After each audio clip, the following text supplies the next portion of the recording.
कौन पहले आया कौन बाद में, आज भी गेम चल रहा है क्या? चलिए ये भी ठीक है। सब लोग जो जुड़ गए हैं कृपया बता दें ऑडियो वीडियो ओके है। और हमको क्या करना है, सबसे पहले लाइक करना है, दूसरे नंबर पर शेयर करना है। जिनको शेयर करें उनसे भी कह देना कि एक बार लाइक कर लें, उसके बाद आराम से देखें और एक बार चेक कर लें लाइक है या नहीं। हट जाता है लाइक आप लोगों का, है ना। सब्सक्राइब बटन भी जो है वो हटा दिया जा रहा है। तो इन सब चीज़ों को थोड़ा सा ध्यान रखिएगा कि सब्सक्राइब आप हैं या नहीं हैं, चेक करते रहिएगा। 2-3 दिन वीडियो नहीं देखे तो बहुत सारे लोग बोलते हैं आपका वीडियो नहीं आया। वीडियो तो सर हमारा डेली आता है, आपका सब्सक्रिप्शन हटा देता है अगर यूट्यूब, तो इसमें हम कुछ नहीं कर सकते, राइट। तो ज़रा इसका भी ध्यान रखिएगा।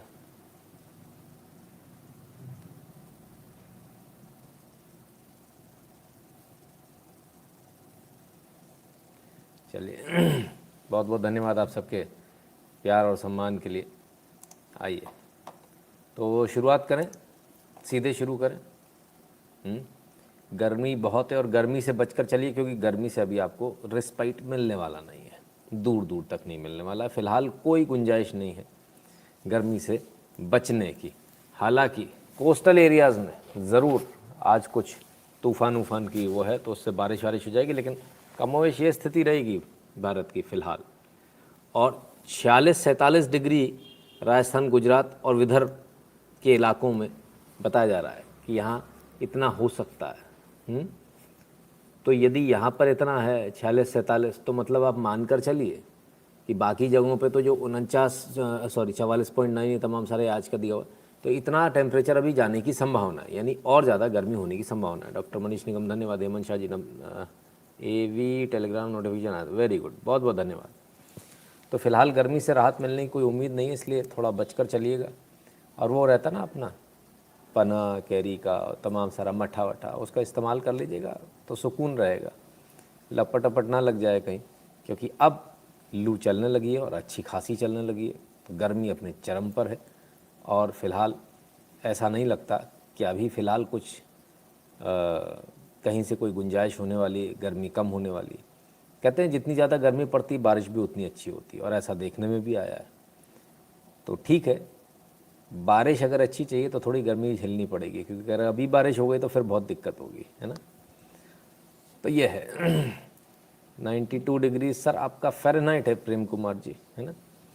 सो बिकॉज़ यहाँ डिग्री सेल्सियस की बात हो रही है, तो 46-47 डिग्री सेल्सियस बहुत भयंकर गर्मी होती है, एक आम आदमी नहीं झेल पाता उसको। और यदि आपके यहाँ इलेक्ट्रिसिटी, बहुत बढ़िया हाल है सर, इलेक्ट्रिसिटी एकदम ठीक आ रही है, कहीं कोई प्रॉब्लम नहीं है। उत्तर प्रदेश, मध्य प्रदेश, तमाम सारी जो उत्तराखंड, तमाम सारी जगहों पर सही आ रही, बाकी कई जगह नहीं आ रही। कुछ लोग मज़े ले रहे हैं इस चक्कर में, बोले केंद्र के नाम पे काट लो, नुकसान उन्हीं का होने वाला है ना। तो इसलिए गर्मी से थोड़ा बचिएगा, गर्मी से बचकर चलें, ये आप सबको समझाइश, आप सबसे निवेदन। ये भारत की वो स्थिति है जो हमने कभी सोची नहीं थी। क्यों? क्योंकि ये कूलर या एयर कंडीशनर कितने लोगों के पास है उसका ग्राफ है। मैं हैरान हूँ देखकर, उत्तर प्रदेश में 25.4% लोग ही कूलर या एयर कंडीशनर का इस्तेमाल कर रहे हैं। उत्तराखंड में भी कमोवेश यही हाल है। राजस्थान में 53%, मध्य प्रदेश में 36%, छत्तीसगढ़ में 43%, 42%। तो ये कमोवेश भारत का हाल है। और अगर एवरेज देखें तो लगभग 24% आता है।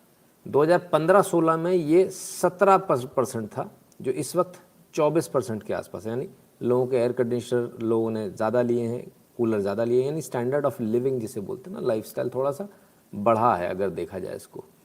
लेकिन बड़ी हैरानी की बात है कि उत्तर प्रदेश में लोग अभी भी एयर कंडीशनर और कूलर पसंद नहीं करते हैं। 25.4, मैं हैरान हूँ, क्योंकि अच्छी खासी गर्मी पड़ती है उत्तर प्रदेश में।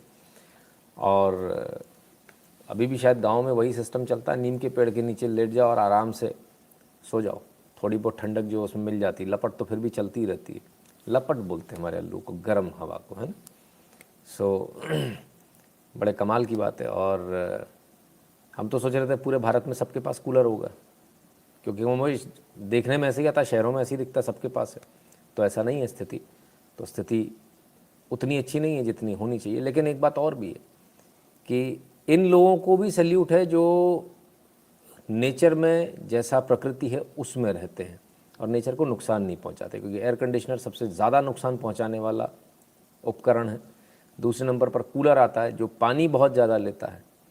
अब लोग बोलेंगे कूलर नहीं तो फिर क्या करें, तो पहले जो है आपके खस की चटाई वगैरह होती है जिस पे अपन पानी मार देते थे और ठंडा बना रहता था, ठीक है। तो ये बहुत सारे उपाय थे जो इनसे बेहतर थे, लेकिन आप जैसे जैसे टेक्नोलॉजी के साथ आगे बढ़ते चले जाओगे वैसे वैसे प्रकृति का नुकसान होता चला जाएगा। तो जिन लोगों ने नहीं लगाया उन लोगों का एहसानमंद हम लोग को होना चाहिए कि वो लोग प्रकृति को मेंटेन किए हों, प्रकृति जैसा रखे है उसी उसमें रह रहे हों। देवजीत प्रणाम सर, खेलते ही सुना आप बोले हैं गर्मी बहुत है, बंगाल में इधर बारिश हुई ठंडक हो गई। हाँ मैंने बताया सर, अभी आपके कोस्टल एरियाज़ में जो है western coastal sorry southern coastal areas में जो है वहाँ पर बारिश और तमाम सारा तूफ़ान का एक वो है। नारायण शंकर अमन जी नमस्कार।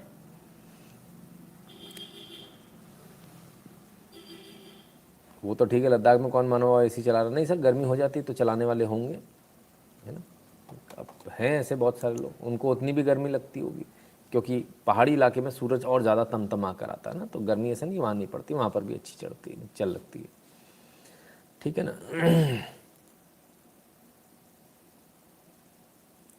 ये कौन है, रिचा गोयल के नाम से, call me if you have guts I will see you.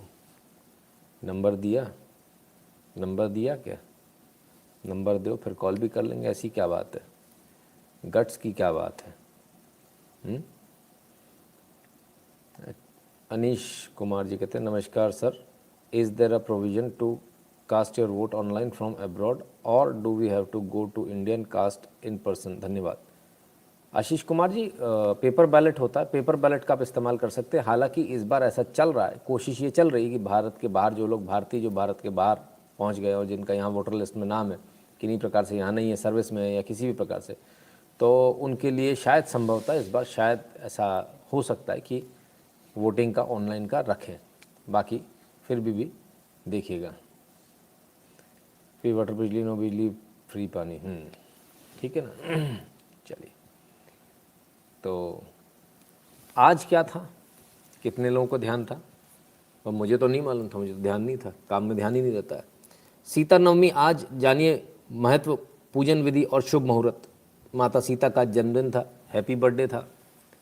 किस किस को पता था, कौन कौन ने मनाया और किस किस से चूक हो गई, कौन कौन भूल गया। तो ये एक अच्छा दिन आज का था। अभी तक किसी का जवाब नहीं रहा, सभी भूल गए, किसी को ध्यान नहीं रहा आज।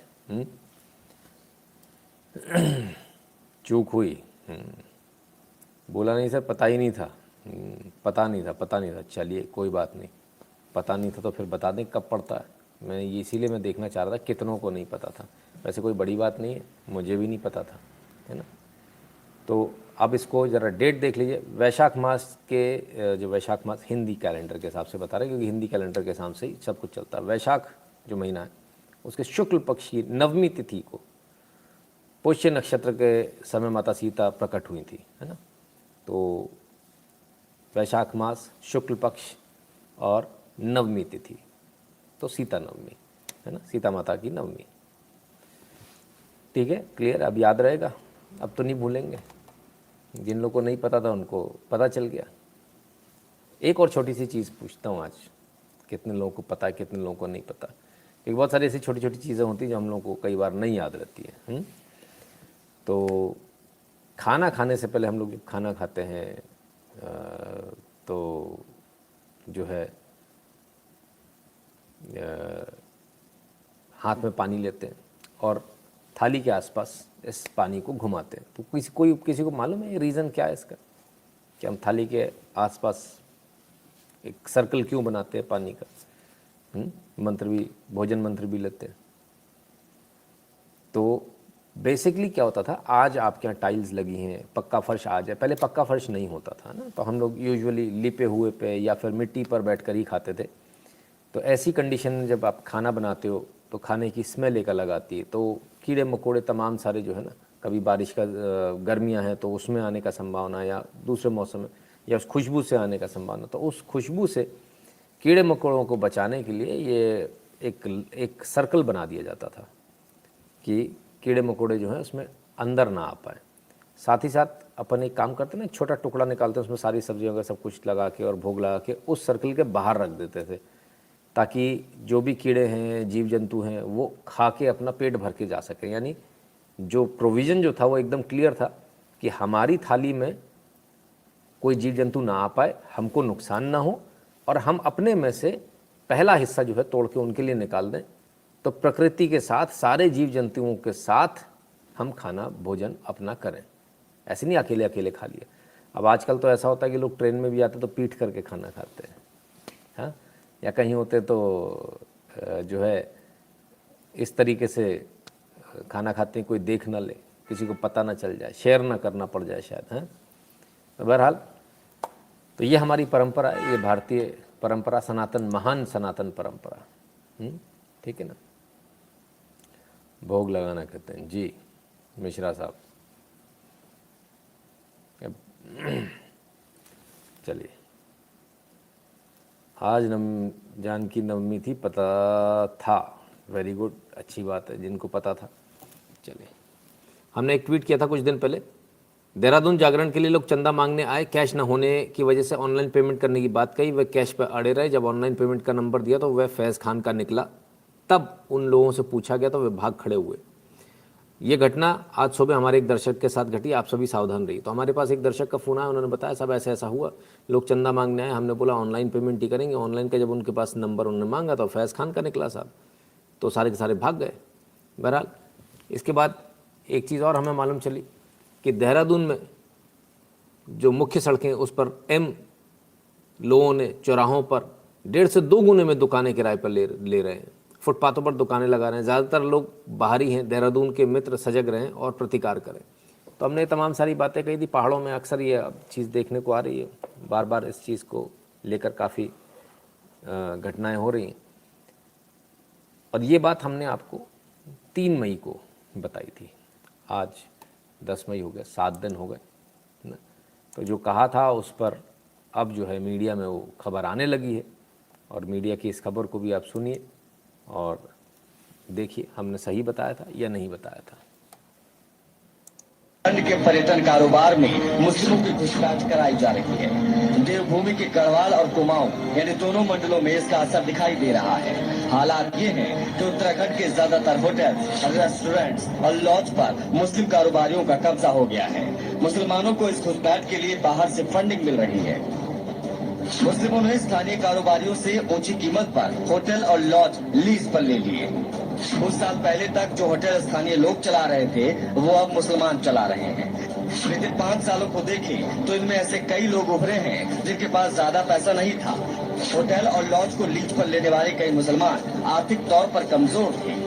आर्थिक तौर पर कमजोर होने के बावजूद होटल को लीज पर लेने में सबसे ऊंची बोली लगाई गई, इसीलिए साजिश की बू भी आ रही है। आशंका है कि इन्हें बाहर से फंडिंग मिलती है। खुफिया एजेंसियों ने कई लोग यूपी और कई लोग नेपाल के चिन्हित किए हैं। पर्यटन कारोबार पर कब्जा करने के बाद मुसलमानों ने स्थानीय हिंदुओं का रोजगार छीन लिया। होटल में पहले वेटर, कुक और सफाई कर्मी स्थानीय हिंदू थे, लेकिन अब बाहरी मुसलमान हैं। होटल लॉज में काम करने वालों के नाम ऐसे रखे गए हैं जिससे किसी को शक न हो। जानकारी के मुताबिक ये लोग अपने हाथों में कलावा भी बांधते हैं ताकि पकड़ में न आए। रहने की व्यवस्था पर कब्जा जमाने के साथ साथ यातायात व्यवस्था पर भी मुसलमानों का कब्जा होता जा रहा है। टूर एंड ट्रेवल्स के कारोबार में भी मुसलमानों ने बड़ा नेटवर्क तैयार कर लिया है। हल्द्वानी से लेकर चीन सीमा से सटे पिथौरागढ़ तक इनके कार्यालय खुले हुए हैं। इनके पास लग्जरी गाड़ियों की अच्छी रेंज है जिससे स्थानीय हिंदू कारोबार छोड़ रहे हैं। नैनीताल जिले में अधिकतर टैक्सियां मुसलमान समुदाय के लोग चला रहे हैं। खुफिया एजेंसियां जांच में जुटी हैं कि आखिर इन्हें फंडिंग कहां से मिल रही है और इनका मकसद क्या है। गौरतलब है कि देवभूमि में रोहिंग्या मुसलमानों की आबादी भी तेजी से बढ़ रही है और इन इलाकों से हिंदू पलायन कर रहे हैं। इन इलाकों में मुसलमानों की आबादी भी तेजी से बढ़ी है। ये तमाम बातें साफ इशारा कर रही हैं कि कुछ तो गड़बड़ जरूर है। ब्यूरो रिपोर्ट, हिंदी खबर।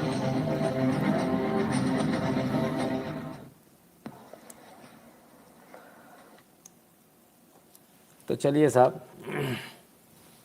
जो हमने आपको बताया था वो लगभग अब धीरे धीरे करके सब न्यूज़ पर आ रहा है, कवर कर रहे हैं लोग। और ठीक है, बिज़नेस करने में हमारा इंटरेस्ट ही कहाँ है, हम लोग तो वैसे भी सरकारी नौकरी ढूंढते हैं, तो हमें कौन सी इतनी प्रॉब्लम होनी चाहिए, हम लोगों को कहाँ प्रॉब्लम है। ठीक है ना।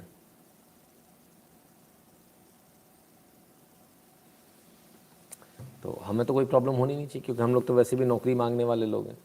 बिज़नेस अपने को करना नहीं, तो बिज़नेस कोई भी करे उससे अपने को क्या फ़र्क पड़ता है। ठीक है ना। तो कल का एपिसोड आप लोगों को कैसा लगा था, पिछली खबर पे थोड़ा सोच लीजिएगा। संजय चौरसी जी कहते भाई जी को नमस्कार। नमस्कार भैया। कल का एपिसोड आप लोगों को कैसा लगा था। कल के धमाकेदार एपिसोड के बाद आज सुबह बड़ी धमाकेदार हुई और पूरा दिन बड़ा धमाकेदार रहा। बड़ा दर्द हुआ लोगों को, बड़ी धमकियाँ लोगों की, ऐसा और वैसा, लोकेशन मालूम है, फलाना मालूम है, और घर आ जाएंगे वाली बातें। तो जिसने जैसे बात करी उसको उस तरीके से जवाब भी मिला है। लेकिन एक बात तो पक्की है, नेक्सस बहुत बड़ा है, बहुत ज़बरदस्त बड़ा है। इन लोगों की हिम्मत बहुत है, ताकत बहुत है इन लोगों के अंदर। मैं तो हैरान हूँ, मुझे उम्मीद नहीं थी कि इस कदर कि मतलब इतने बड़े मधुमक्खी के छत्ते में हाथ डाला जा रहा है। लेकिन बहरहाल अब एक चीज़ तो कन्फर्म है कि ये नेक्सस, अब इसको जेल जाना चाहिए, इस पूरे नेक्सस को अब जेल जाना चाहिए। ठीक है, ये बहुत आवश्यक हो गया है। तो साहब इतनी सारी धमकियां देते हैं लोग, अब मैं डर जाता हूँ। अब मैं कैसे बताऊँ इन लोगों को, आपको पता है ना मैं डर जाता हूँ। आप लोग बताया करो इन लोगों को कि धमकी मत दिया करो, मेरे को डर लगता है, मेरे को बहुत डर लगता है मेरे को। तो बड़े कमाल की बात है,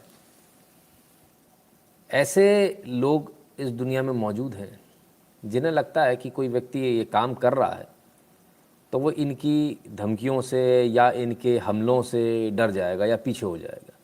अगर डरना ही होता या पीछे ही होना होता तो फिर इसको चलाते ही नहीं, और अगर चलाया है तो फिर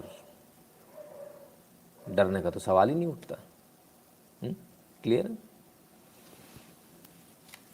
मैं तो कल बोला था आपने मुसीबत मोल ले ली। हाँ, कल काफ़ी सारे लोगों ने बोला था मुसीबत मोल ले ली। खैर कोई बात नहीं। तो जितने स्कैमर्स हैं, फलाने हैं, ढिकाने, एक स्कैमर ने तो यहाँ तक क्लेम कर दिया कि हमारी ताकत इतनी है कि हम सरकार को हिला दे। बिल्कुल हिला सकते हो। 30-30 हज़ार करोड़ का जब मामला आ रहा है तो आप लोग सरकारें बदल दोगे, इसमें कौन सी बड़ी भारी बात है। और हमारा कुछ नहीं बिगड़ने वाला, हमारा कोई कुछ नहीं बिगाड़ सकता। भाई कमाल है यार, आप लोगों के पास इतनी ताकत है, हमें तो पता ही नहीं था। और हम चाहें तो तुम्हारे सारे अकाउंट हैक कर लें। अच्छा, प्रयास भी किया दिन भर, बेचारों ने सफल नहीं हो पाए, है ना। तो सिर्फ एक चीज़ कहना चाहता हूँ इतने सारे स्कैमर्स से, जो स्कैमस्टर्स हैं, बेटा तुम अभी तक बॉटल से दूध पी रहे हो।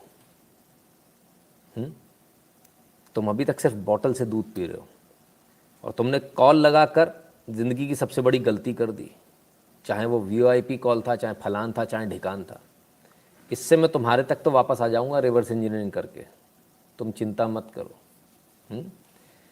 खैर भाई बड़ा आफत है, जिसके लिए बोलो वही धमकी देना शुरू कर देता है। कोई सच सुनना नहीं चाहता है। स्कैमस्टर्स को बोलो तो स्कैमस्टर्स धमकियाँ देना शुरू कर देते हैं। उधर बोलो खालिस्तानियों को बोलो वो धमकी देना शुरू कर देते हैं। इधर बोलो तो वासिन धमकी देना शुरू कर देते हैं। मैंने कमाल की बात है। ठीक है, तो बड़ा मुश्किल है साहब, क्या करें, कैसे न्यूज़ दिखाएं। और अगर ऐसे ही चलता रहा फिर तो भाई, आज मेरे को समझ में आ रहा है क्यों ये इतने सारे जो लोग हैं ना, ये लोग न्यूज़ क्यों नहीं पिक करते। वो कहते कौन ज़बरदस्ती की पंगेबाजी करे। अच्छा, अपन को पंगेबाजी में मज़ा आता है तो ठीक है, चलते रहने दीजिए। तो भाई जितने लोग, जो वो लोग भी देख रहे हैं, अभी पक्की बात है कि कल के बाद अभी उनकी भी धुक धुक तो हो ही रही है ना। तो इतना याद रखना, कल रोना नहीं, कल सॉरी मत बोलना कि सर वो गलती हो गई थी। तैयारी कर लो, अपने घर वालों को सेटल कर लो। बीवी बच्चेदार हो तो उनको बता दो जब तुम जेल जाओगे तब पीछे कैसे रहना है, कैसे खर्चा चलेगा, सब बता देना। पैसा तो बहुत कमाया है ना, वो सब ले लेंगे, उसकी चिंता मत करो। ठीक है ना। कमाल है साहब, कहाँ कहाँ से लोग आते हैं। खैर बहरहाल दर्द बड़ा ज़बरदस्त है साहब, और दर्द इस हद तक ज़बरदस्त है और कहाँ कहाँ तक लोग हैं। न्यू वीपीएन रूल्स, हमने बताया था नए वीपीएन के रूल्स आ गए हैं, जिसमें कि वीपीएन वर्चुअल प्राइवेट नेटवर्क लेने पर भी आपको लेखा जोखा रखना होगा कि कौन व्यक्ति क्या कर रहा है। Service providers against CERT in directive to maintain log of users. ओफो, सर्विस प्रोवाइडर्स को साहब बड़ी प्रॉब्लम है, मत लो साहब। वीपीएन का कनेक्शन महंगा होता है, 50-1,000 का होता है।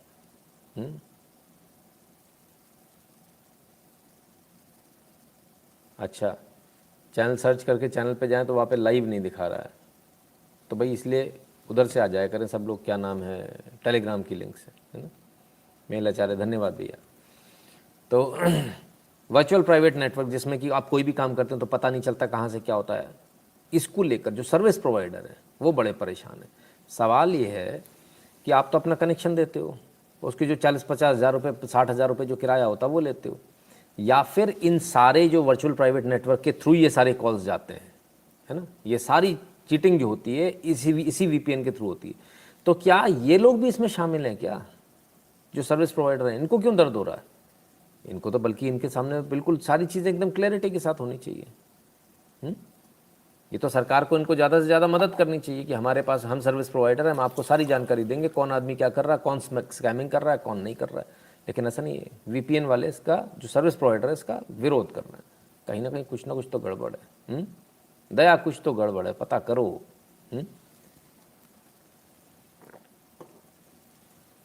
कुछ ऐसा सुनने में भी आ रहा है कि भाई ऐसा है भी कि कुछ वीपीएन वाले इसमें शामिल भी हैं, कुछ सर्विस प्रोवाइडर इसमें शामिल भी हैं।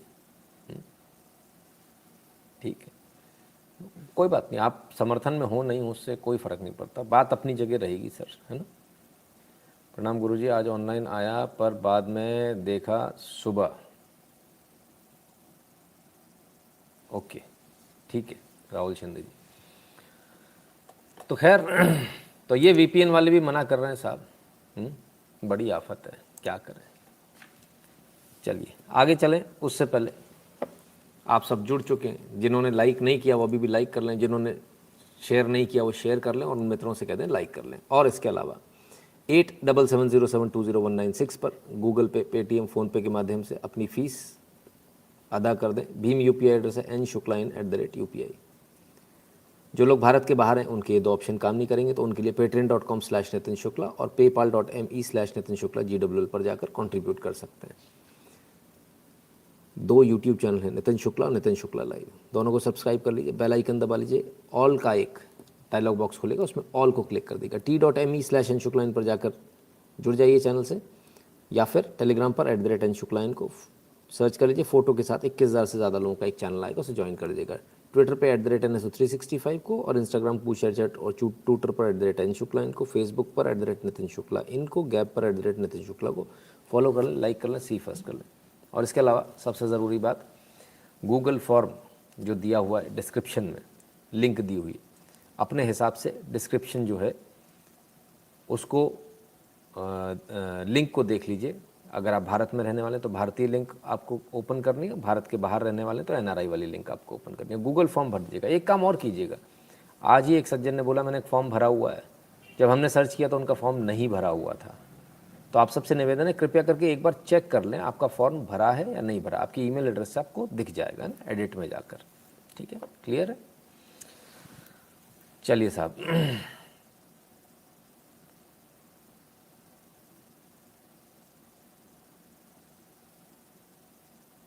आपको किसी की बोलने आदत है क्या स्कैमर्स से, और आज वीपीएन वालों से कैसे इंसानों डर नहीं लगता क्या? नहीं वासिम जी, डर नहीं लगता, डर बहुत पहले छोड़ दिया। एक बार मुझे फ़ोन आया आपका 25 लाख की लॉटरी लगी है, हाँ, फीस के लिए 5,000 मांग रहे थे, I refuse, got irritated, started abusing. हाँ तो ठीक है, पलट के तो आप कह ही सकते हो ना। 800 हिंदूज लेफ्ट पाकिस्तान आ रहे हैं, उस पर भी बात करेंगे ना। चेतन पाठक जी नमस्ते। तो ठीक है मित्रों, तो चलिए खबर का सिलसिला सबसे पहले वहाँ से शुरू करेंगे जहाँ आजकल सबसे ज़्यादा गहमा गहमी है, और वो ये रहा आपके सामने। ज्ञानवापी मस्जिद case, Gyanvapi case, court commissioner हटाने पर कोई फैसला नहीं, मुस्लिम पक्ष बोला जज खुद चलें सर्वे करने। हैं, वैसे जज जा सकते हैं लेकिन कमिश्नर नियुक्त किया जाता है, और जिसको भी कमिश्नर नियुक्त किया जाता है उसको कोर्ट की पावर दी जाती है, ठीक है ना। वो माना ही जाता है कोर्ट ही जो है वो इसका सर्वे कर रही है। तो जो कमिश्नर को जो हटाकर जो ये वाली बात है कि भाई जज साहब आ जाएं और जज साहब कर लें, सब फालतू की बातें, इसमें कोई मतलब नहीं है। कोर्ट माना जाता है कमिश्नर को भी, है ना। गुरुजी, ये जो उत्तराखंड में जो हो रहा है क्या सुधार सकता है? जो NIA जांच कर रही है क्या उन मुसलमानों पर केस जो लीज पर लिए हैं?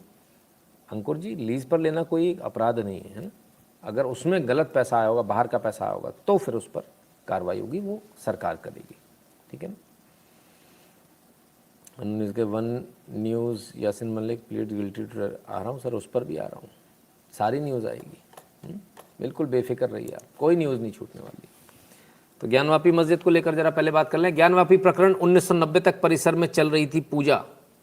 वादी पक्ष बोला यहाँ तहखाना भी मिला, परिसर में घुसकर सर्वे की मांग। तो साहब, परिसर में तहखाना भी, और तहखाने में बहुत सारी ऐसी चीज़ें हैं जो जनता के सामने आनी चाहिए, इसकी मांग हो रही है। तहखाने को भी चेक किया जाए। तो ज्ञानवापी मस्जिद को लेकर बहरहाल फ़िलहाल अभी कुछ विशेष हो नहीं पाया, अभी होगी वीडियोग्राफी वगैरह, तमाम सारे सबूत आएंगे सामने। जब सबूत आएंगे तब देखा जाएगा। लेकिन इससे भड़बड़ा बहुत गए हैं कुछ लोग, बिलबिला गए हैं कहना चाहिए ना। महबूबा मुफ्ती ने कहा अगर इनमें दम है तो ताजमहल और लाल किले को मंदिर बनाकर दिखाएं। ये भैया, ये बुआ जी ने एक नया नया टास्क दे दिया। मोदी जी का टास्क पहले ही खत्म नहीं हो रहा, इनने एक नया टास्क दे दिया। क्या? ताजमहल और लाल किले को मंदिर बना के दिखाओ। जब इन्होंने नया टास्क दे दिया, बड़ी आफत है। पहले बोले थे राम मंदिर बना के दिखाओ, फिर बोले कि विश्वनाथ कॉरिडोर बना के दिखाओ, अब बोले कि लाल किला और वो जो है ये करके दिखाओ। ठीक है, आपने कहा है, चैलेंज एक्सेप्टेड। अब हम तो कुछ कर नहीं रहे भाई, हम क्या करें? आओ भाई देखें।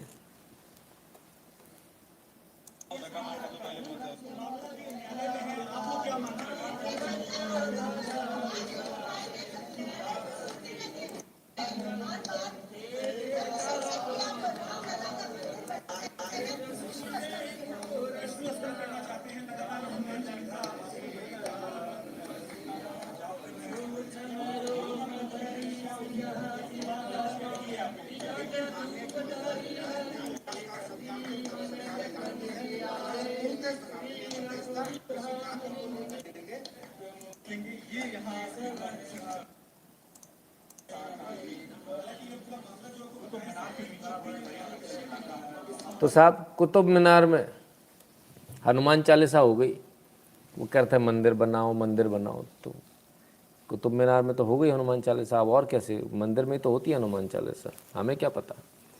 दिल्ली कुतुब मीनार के पास हिंदू संगठन महाकाल मानव सेवा के सदस्यों ने विरोध किया और कुतुब मीनार का नाम बदलकर विष्णु स्तंभ करने की मांग की। कुतुब मीनार के पास हिंदू संगठन महाकाल मानव सेवा के सदस्यों ने विरोध किया और कुतुब मीनार का नाम बदलकर विष्णु स्तंभ करने की मांग की। तो वो कह रही थी कि भाई ताजमहल, लाल किला तो आ रहा है मैम, सारा आ रहा है, आपने कहा है तो अब आपकी बात तो माननी पड़ेगी, है ना। क्या करें?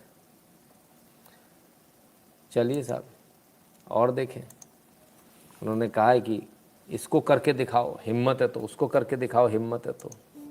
और आइए विस्तार से खबरों का रुख करते हैं। इस वक्त की बड़ी खबर आपको बता देते हैं। दिल्ली का ऐतिहासिक कुतुब मीनार और कुतुब मीनार को लेकर अब विवाद तूल पकड़ता जा रहा है।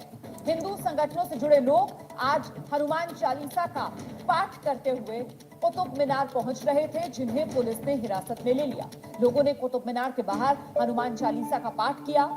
यूनाइटेड हिंदू फ्रंट का दावा है कि कुतुब मीनार दरअसल विष्णु स्तंभ है। ये तस्वीरें आपके सामने दिल्ली के कुतुब मीनार इलाके की ये तस्वीरें। यहाँ पर आप देख सकते हैं हिंदू संगठन से जुड़े लोग जो हनुमान चालीसा का पाठ कर रहे थे, भीतर जाना चाहते थे। उनका दावा यह है कि कुतुब मीनार जो है वो दरअसल विष्णु स्तंभ है। देखो भाई, विष्णु स्तंभ, इसमें तो कोई दो राय नहीं है, ठीक है। अरेस्ट हुए, जेल जाना, ये सब भी होता रहेगा, ये तो होगा। अगर हमको लड़ाई लड़नी है तो ये सब तो करना पड़ेगा, है ना, इसमें तो हम लोग जाएंगे। तो ठीक है, अब विष्णु स्तंभ की मांग भी उठने लगी है। वो कह रही थी कि भाई ये करके दिखाओ, वो करके दिखाओ। हमने पहले ही बोला आप इतने चैलेंज मत करो, ऑलरेडी बहुत व्यस्तता है, पिछले काम अभी निपटे नहीं, आप लोग इतने सारे चैलेंज एक साथ कर दोगे तो कैसे काम बनेगा। तो किया तो कोई बात नहीं, चैलेंज एक्सेप्टेड। अरविंद मिश्रा जी धन्यवाद, अभिजीत जी धन्यवाद आपका भी, देव दीक्षित जी, प्रीति वर्मा जी, अमित प्रजापति जी धन्यवाद आप सभी का। तो भाई कैसे काम चलेगा? इतने सारे अगर आप लोग टास्क दे देंगे तो गड़बड़ हो जाएगा। मोदी जी को तो समझ में नहीं आएगा कि जाएँ तो जाएँ कहाँ। तो इतने टास्क भी मत दे दो भाई कि मुश्किल हो जाए। मोदी जी सोचें पहले काम कौन सा करना, यही समझ में नहीं आ रहा, ठीक है ना। तो बहरहाल टास्क दिया है तो अब उसको करना भी पड़ेगा, मैं तो समझता हूँ करना भी चाहिए।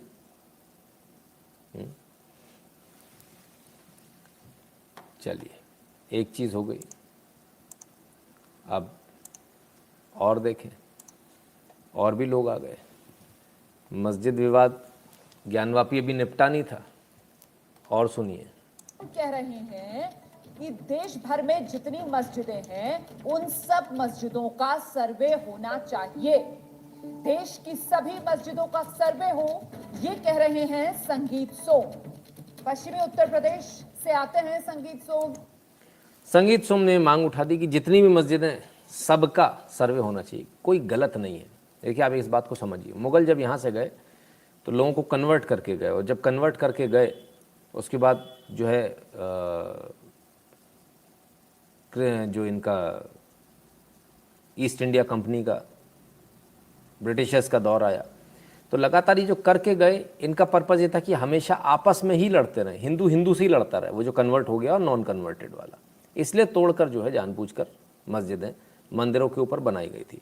अब जबकि वो जा चुके हैं, अब जबकि अंग्रेज़ भी जा चुके हैं जिनका पर्पज़ लड़ाई कराने का, अब जबकि जिनको लड़ना था वो भी पाकिस्तान और बांग्लादेश के नाम पर जा चुके हैं, तब जितने भी लोग हैं उनको ये चाहिए, जितने मुसलमान, उनको ये चाहिए कि खुद से अपने से ये देखें कि उनकी कौन कौन से ऐसी मस्जिद है जो कि मंदिर तोड़कर बनाई गई थी। उनको भाई मस्जिद का तो कोई ये है नहीं कि वहाँ आकर अल्लाह ने या मोहम्मद साहब ने आके तो बनाई नहीं थी मंदिर मस्जिद कि उसके लिए बहुत इंपॉर्टेंस हो, लेकिन मंदिरों का इंपॉर्टेंस है क्योंकि वहाँ पहले से एग्जिस्टिंग थे।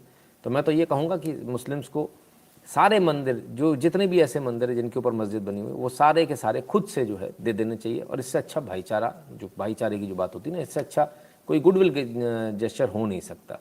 तो खुद से आकर ये सारे जो चीज़ें हैं, सारे मंदिर जो हैं वो वापस कर दें, बहुत अच्छा होगा और यहाँ से एक नई शुरुआत होगी।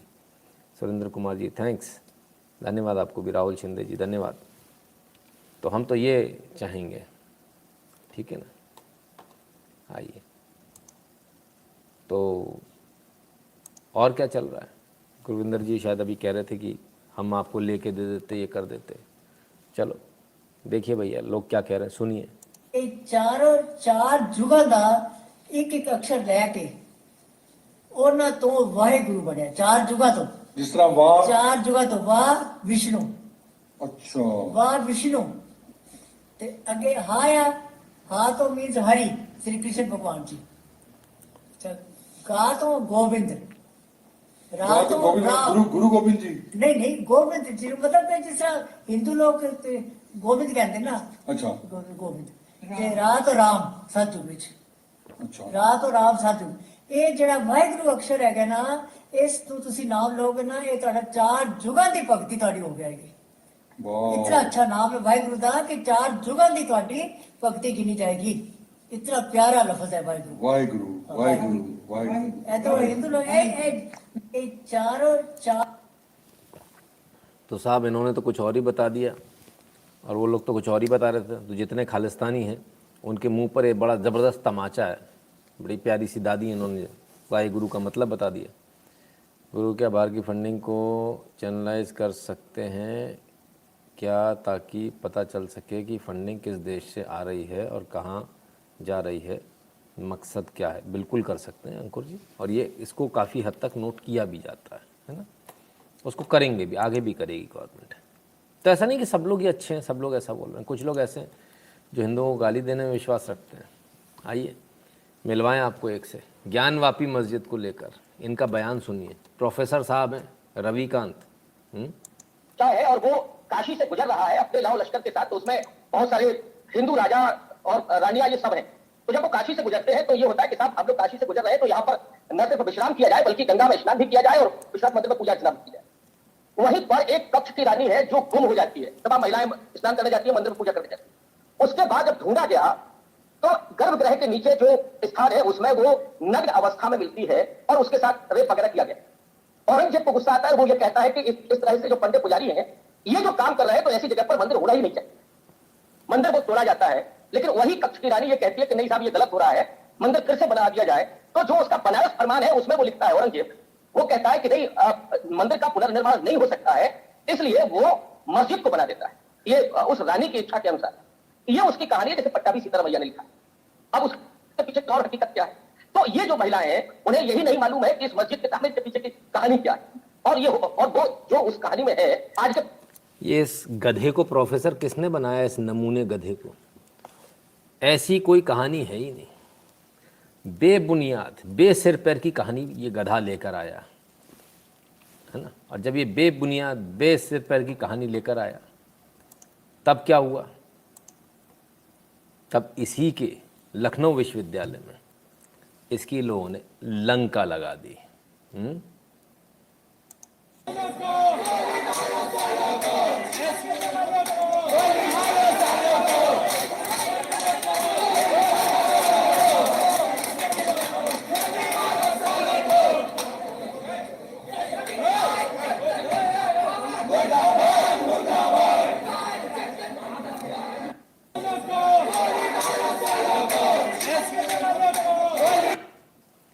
देश के गद्दारों को गोली मारो सालों को के नारे गूंज गए आज विश्वविद्यालय में।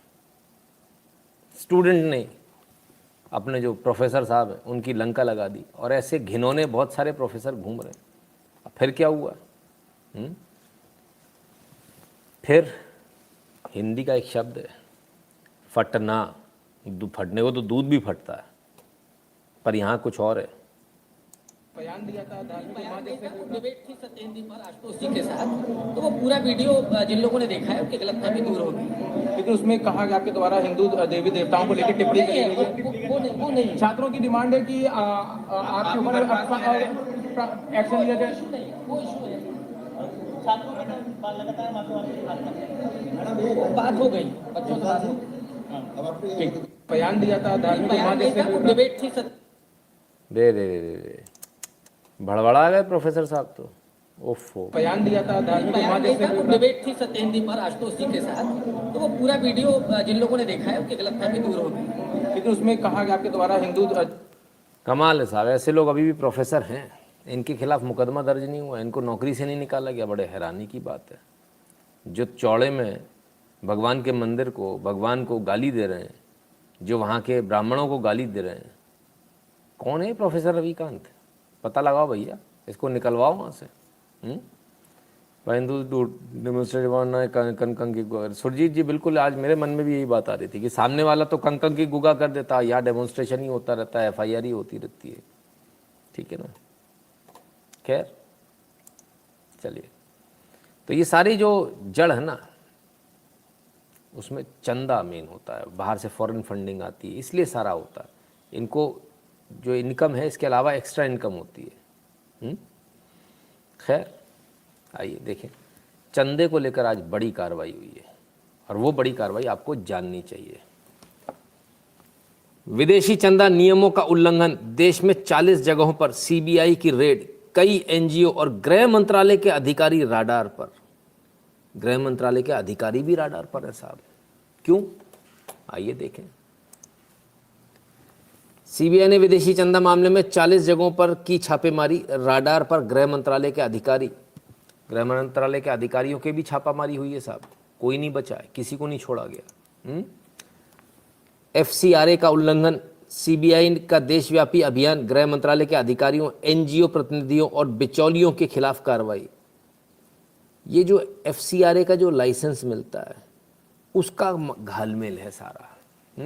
और वो घालमेल क्या है देखें, एफसीआरए वायलेशन, देश में करीब 40 ठिकानों पर सीबीआई की रेड, होम मिनिस्ट्री के अधिकारी एनजीओ प्रतिनिधियों के खिलाफ कार्रवाई। ठीक है ना। तो जो एनजीओ हैं, गैर सरकारी संगठन के प्रतिनिधियों तथा बिचौलियों के खिलाफ देश भर में व्यापक अभियान चला रहा। आज जबरदस्त कार्रवाई हुई, 40 जगहों पर एक साथ छापे पड़े और गृह मंत्रालय के लोग इसमें लपेटे में आए। क्यों आए उसको भी समझना होगा। 10 लोग इसमें अरेस्ट भी हो गए। एफसीआरए उल्लंघन मामले में सीबीआई ने देश भर में बड़ा ऑपरेशन, 40 ठिकानों की छापेमारी, गृह मंत्रालय के अधिकारियों समेत 10 की गिरफ्तारी। तो गृह मंत्रालय के अधिकारी भी गए, बाकी लोग भी गए। अब समझिए ये मैटर क्या है। ये मैटर है एफसीआरए का लाइसेंस मिलता है। एफसीआरए का जो लाइसेंस मिलता है इसमें तमाम सारी जो फॉर्मेलिटीज़ होती है और ये इतनी आसानी से नहीं मिलता है। गृह मंत्रालय का इसमें नोट लगता है। गृह मंत्रालय कुछ अधिकारी ऐसे थे जो पैसे खाकर और इनके साथ संलिप्त होकर कि हमको भी बाहर से फंडिंग चाहिए, इसलिए ऐसे लोगों को ये एफसीआरए का लाइसेंस बार बार, जबकि वो वायलेशन में थे, उसके बावजूद उनको दोबारा लाइसेंस दिलवा रहे थे, उनका रिन्यू करवा रहे थे लाइसेंस। ये बात तकरीबन करीब इस बात को आज शायद 1 साल होने को आ रहा होगा। 1 साल पहले ये बात हमने भी उठाई थी कि ऐसा कैसे हुआ, और हमने आपको बताया भी था शायद, अगर इसी लाइव पर अगर हमने बताया कि सरकार को जो अनुशंसा करती हैं अलग अलग जो एनजीओज़ हैं, उनमें से कुछ 6-7 एनजीओज़ कोर जिन्हें कहना चाहिए ना कि एकदम घनघोर वामपंथी एनजीओज़, उनका सिलेक्शन फिर से हो गया था। तो ये अपने आप में बड़ा चिंता वाली बात थी। और बात ये थी कि ऐसे में अधिकारियों पर गाज क्यों नहीं गिरी और कैसे उनका नाम पहुंच गए इस सरकार में, ये बड़ी चिंता का विषय था। जो लोग टुकड़े टुकड़े गैंग वाले लोग हैं उनके नाम कैसे पहुंच गए। तो आज इस छापों से समझ में आ रहा है कि वो नाम कैसे पहुंच गए, क्योंकि ये लोग खुद संलिप्त हैं उन लोगों के साथ में। ठीक है ना। तो ये तमाम सारे लोग जो हैं अब धीरे धीरे करके बाहर आ रहे हैं और ऐसे लोगों की अभी छापेमारी हो रही है जो गृह मंत्रालय में बैठे हुए हैं, गृह मंत्रालय में बैठ के अंदर से दीमक की तरह इस देश को खाने का प्रयास कर रहे हैं। तो इन सब क्या जो है छापेमारी हुई। इस देश के अंदर जितने भी दंगे होते हैं या जितने भी एजिटेशन होते हैं, जितने भी प्रोटेस्ट होते हैं, उनकी फंडिंग जो है वो बाहर से आ रही है, फॉरेन फंडिंग हो रही है। और ऐसी फॉरेन फंडिंग को ही रोकने के लिए सरकार बड़ी प्रयासरत है, 2014 से प्रयासरत है। अभी तक वो सफलता नहीं मिल पाई जो मिलनी चाहिए। इसलिए गृह मंत्रालय अब अपने अधिकारियों को भी छोड़ने के मूड में नहीं है, बख्शने के मूड में नहीं है। तो जितने भी अधिकारी जो अभी तक मज़े कर रहे थे, ठीक है ना, अब इनकी लंका लगने वाली है और इनका हो सकता है कि बहुत सारे लोग इसमें जेल भी जाएं। तो जिन्होंने मज़े किए, जिन्होंने पैसे खाए हैं और जिन्होंने तमाम सारी और सुविधाएं उठाई हैं, क्योंकि एनजीओ का जो खेल है बहुत गंदा खेल है। आप जितना सोच नहीं सकते उससे ज़्यादा गंदा खेल है ना। तो सुविधाओं में आप समझ जाइए कौन कौन सी सुविधाएं इन्होंने उठाई होंगी, है ना। नत से लेके बिस्तर तक की सुविधाएं इन लोगों को मिलती हैं और इसीलिए ये बिक जाते हैं इतनी बुरी तरह से। पैसा तो मिलता ही मिलता है, मुंह मांगा मिलता है, साथ में तमाम सारी ये सुविधाएं मिलती हैं। तो मैं कहता हूँ कि इनकी जांच बहुत अच्छी तरह से हो और इनको सख्त से सख्त सज़ा मिले, बहुत आवश्यक है। क्योंकि इसी से, इन्हीं फंडिंग से तमाम सारी और फंडिंग होती है। और वो कौन कौन सी फंडिंग होती है? टेरर फंडिंग केस, अलगाववादी नेता यासीन मलिक ने आज एनआईए कोर्ट में अपना गुनाह कबूल कर लिया। हाल ही में कोर्ट ने यासीन मलिक समेत कई अलगाववादी नेताओं के खिलाफ यूएपीए के तहत आरोप तय करने का आदेश दिया था। तो सब आदेश दिया था कि इनके ऊपर आरोप तय किए जाए। इसके बाद यासीन मलिक ने आज खुद से जो है अपना गुनाह कबूल कर लिया। अब ऐसा क्यों किया? ऐसा इसलिए कि सज़ा कुछ कम हो जाए ना, सिर्फ इस वजह से, कोई दूसरा रीज़न नहीं है। तो ये भी एक चालाकी भरा कदम है। अब इस चालाकी भरे कदम को भी देखिए। यासीन मलिक ने कबूला गुनाह, अदालत में मानी जम्मू कश्मीर में आतंकवादी अलगाववादी गतिविधियों में शामिल होने की बात। धारा 16 आतंकवादी गतिविधि, धारा 17 आतंकवादी गतिविधि के लिए धन जुटाना, धारा 18 आतंकवादी कृत्य के लिए साजिश रचना, धारा 20 आतंकवादी समूह या संगठन का सदस्य होना। चारों ही धाराओं को इन्होंने माना है कि आतंकवादी गतिविधि करते थे, टेरर फंडिंग भी करते थे, साजिश भी रचते थे और आतंकवादी घटनाओं में खुद शामिल भी थे। तो एकदम क्लियर कट इन्होंने इस बात को आज मान लिया कोर्ट के सामने। चलिए साहब, अच्छी बात है, माना तो। अलगाववादी नेता यासीन मलिक ने कबूला गुनाह, कोर्ट में कहा हाँ मैं आतंकवादी गतिविधियों में शामिल था, खुद से मान लिया। कौन है यासीन मलिक?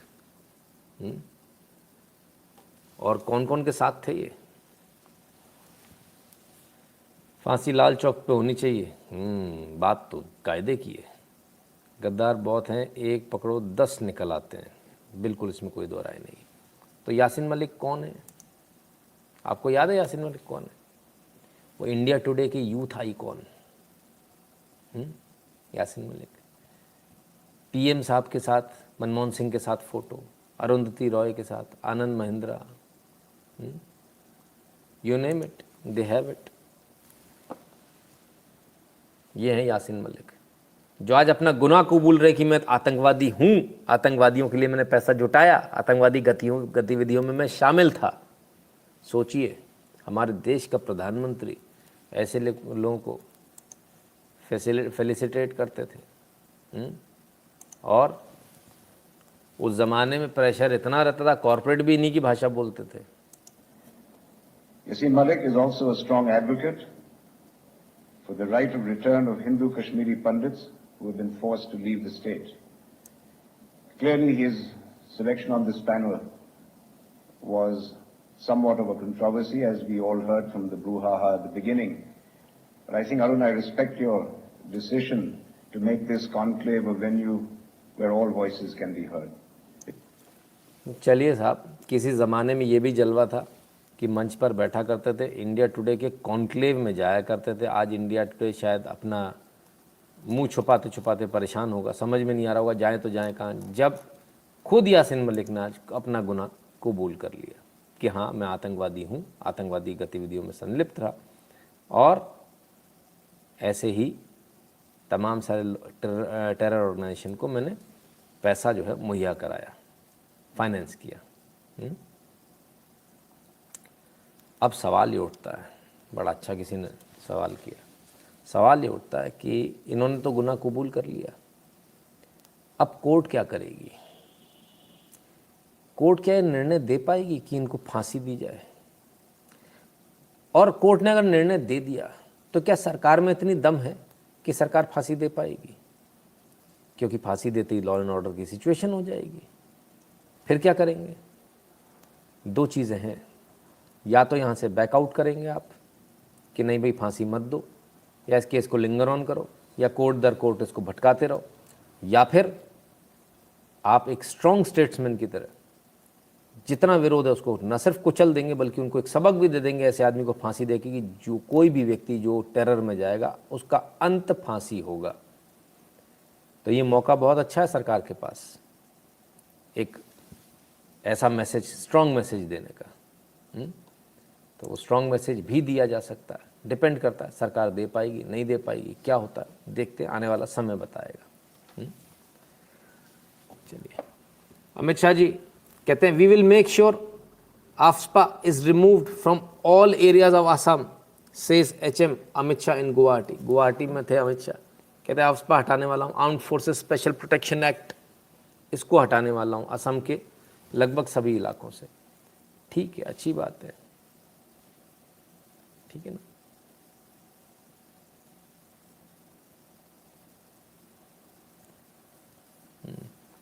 तो आप हटाना चाह रहे हैं हटाइए, लेकिन थोड़ा सोच कर हटाइएगा।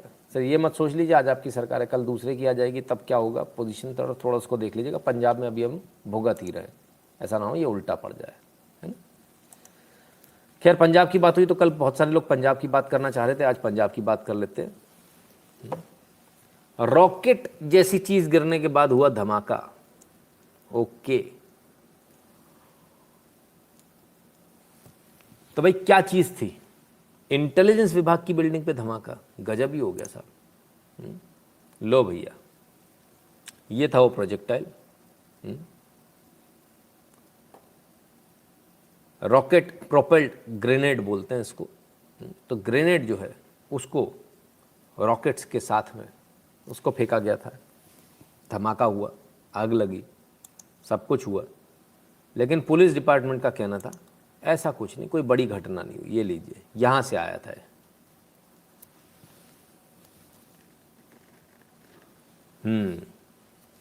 तो इतने बुरे दिन आ गए पंजाब के, इतने बुरे दिन आ गए कि इंटेलिजेंस की बिल्डिंग पर तीसरे माले पर बम दागे जा रहे हैं, ग्रेनेड दागे जा रहे हैं। हमने तो पहले ही कहा था ऐसा होने की पूरी संभावना है। कोई मान ही नहीं रहा था हमारी बात को, कोई नहीं मान रहा था। चलिए साहब, आज हमने एक बैठक की है जिसमें इंटेलिजेंस के अधिकारी, जिला पुलिस के एसएसपी शामिल हैं। हमने जो विस्फोटक हमले में जो इस्तेमाल हुआ है वह TNT लग रहा है। जांच जारी है, मामले में बढ़त मिली है, हम इसे जल्द सुलझा लेंगे। अगर गिरफ्तारी होगी तो बता दी जाएगी। अगर गिरफ्तारी होगी, अब तक तो गिरफ्तार हो जाने चाहिए थे। भवरा DGP पंजाब, DGP साहब, ये कैसा बयान है भाई? ये बयान तो समझ में ही नहीं आया हमको। खैर, अब तक क्या हुआ भगवान जाने। कुछ अरेस्ट हुई नहीं हुई, उम्मीद तो कम ही है। देखें ज़रा, बड़े कैजुअल वे में खड़े हुए साहब पूरा पुलिस डिपार्टमेंट।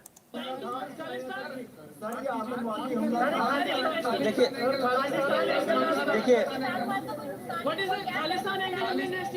कोई जानमाल का नुकसान नहीं हुआ है और बाकी इन्वेस्टिगेशन जो निकलेगा वो आपके गिरफ्तारी होगी तो बता दी जाएगी। Thank you. खालिस्तान एंगल पूछा जा रहा है, खालिस्तान एंगल पे कोई जवाब नहीं। गिरफ्तारी हुई है क्या? गिरफ्तारी होगी तो बता दी जाएगी। थैंक यू, चलेगा। बड़े कैजुअल एटीट्यूड था साहब इनका। लेकिन खैर, इनको तो नहीं पता कि खालिस्तान एंगल है या नहीं, लेकिन जिन्होंने करा उन्होंने डंके की चोट पर कहा, pro Khalistan outfit Sikh for justice claims attack on Punjab police Intel headquarter. Punnu ते नूनू ते टुन्नू, और कमाल हो गया। पुन्नू ते नूनू ते टुन्नू कह रहा भैया आसी चाट देंगे, काट देंगे, आ कार देंगे, ओ कार देंगे, आसी बम फोड़ दिया। ओ एक कमाल हो गया। अच्छा, पुन्नू ते टुन्नू ते नूनू पे भरोसा करना भी थोड़ा मुश्किल है।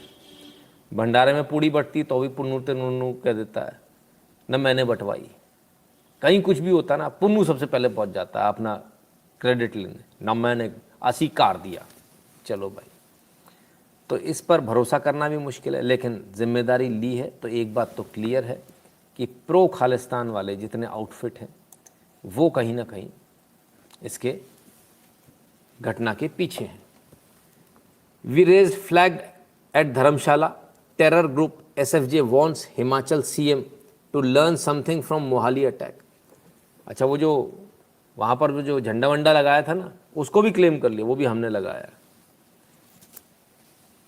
पुन्नू भैया, आपका नाम ना फुट्टू भैया होना चाहिए, फुट्टू भैया या फट्टू भैया है, तो वो ज़्यादा सूट करेगा आप पे, तो कितना अच्छा लगेगा। फट्टू का नया वीडियो, ढैंग। कमाल है सर, कहाँ से आते हो समझ में नहीं आता। बहरहाल, विषय गंभीर है, और विषय इसलिए गंभीर है क्योंकि अब इंटेलिजेंस की बिल्डिंग पर ये धमाका हुआ और खुलकर चौड़े में जो है इसकी इसकी जिम्मेदारी ली जा रही है ना। और सिर्फ हम नहीं कह रहे, intelligence bureau IB issues warning to other agencies over formation of लश्कर-ए-खालसा। लश्कर-ए-खालसा बन गया साहब। पंजाब पुलिस को खबर ही नहीं है, या खबर है फिर भी चुप है। क्या चक्कर है भाई?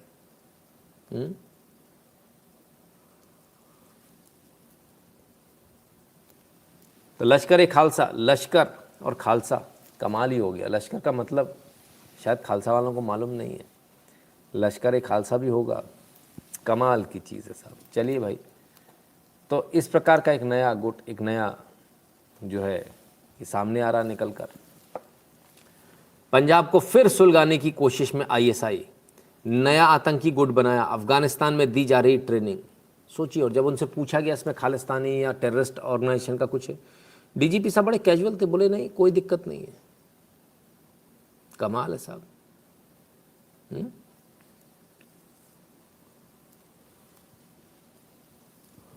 अफगानिस्तान आतंकियों को भी लश्कर-ए-खालसा में शामिल किया गया है।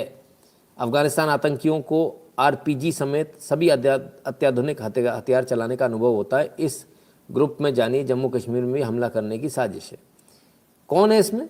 अफगानिस्तान के आतंकी भी, वही अफगानिस्तान के आतंकी जिन्होंने सिखों के लिए कहा था कि या तो कन्वर्ट हो जाओ या फिर मरने के लिए तैयार रहो या फिर इस देश को छोड़ दो। तो बेचारे अफगानिस्तान से सिर पे गुरु ग्रंथ साहिब रख कर भाग कर आए थे। अब वो लश्कर एक खालसा बनाएंगे और पुन्नू उनके साथ में। कमाल है साहब। पुलिस को कुछ खबर ही नहीं है, पुलिस आराम से बैठी है, उसको पता ही नहीं है लगता है। देखिए Mohali, NIA joins probe into RPG attack on Punjab Police Intelligence Wing HQ, visits blast site।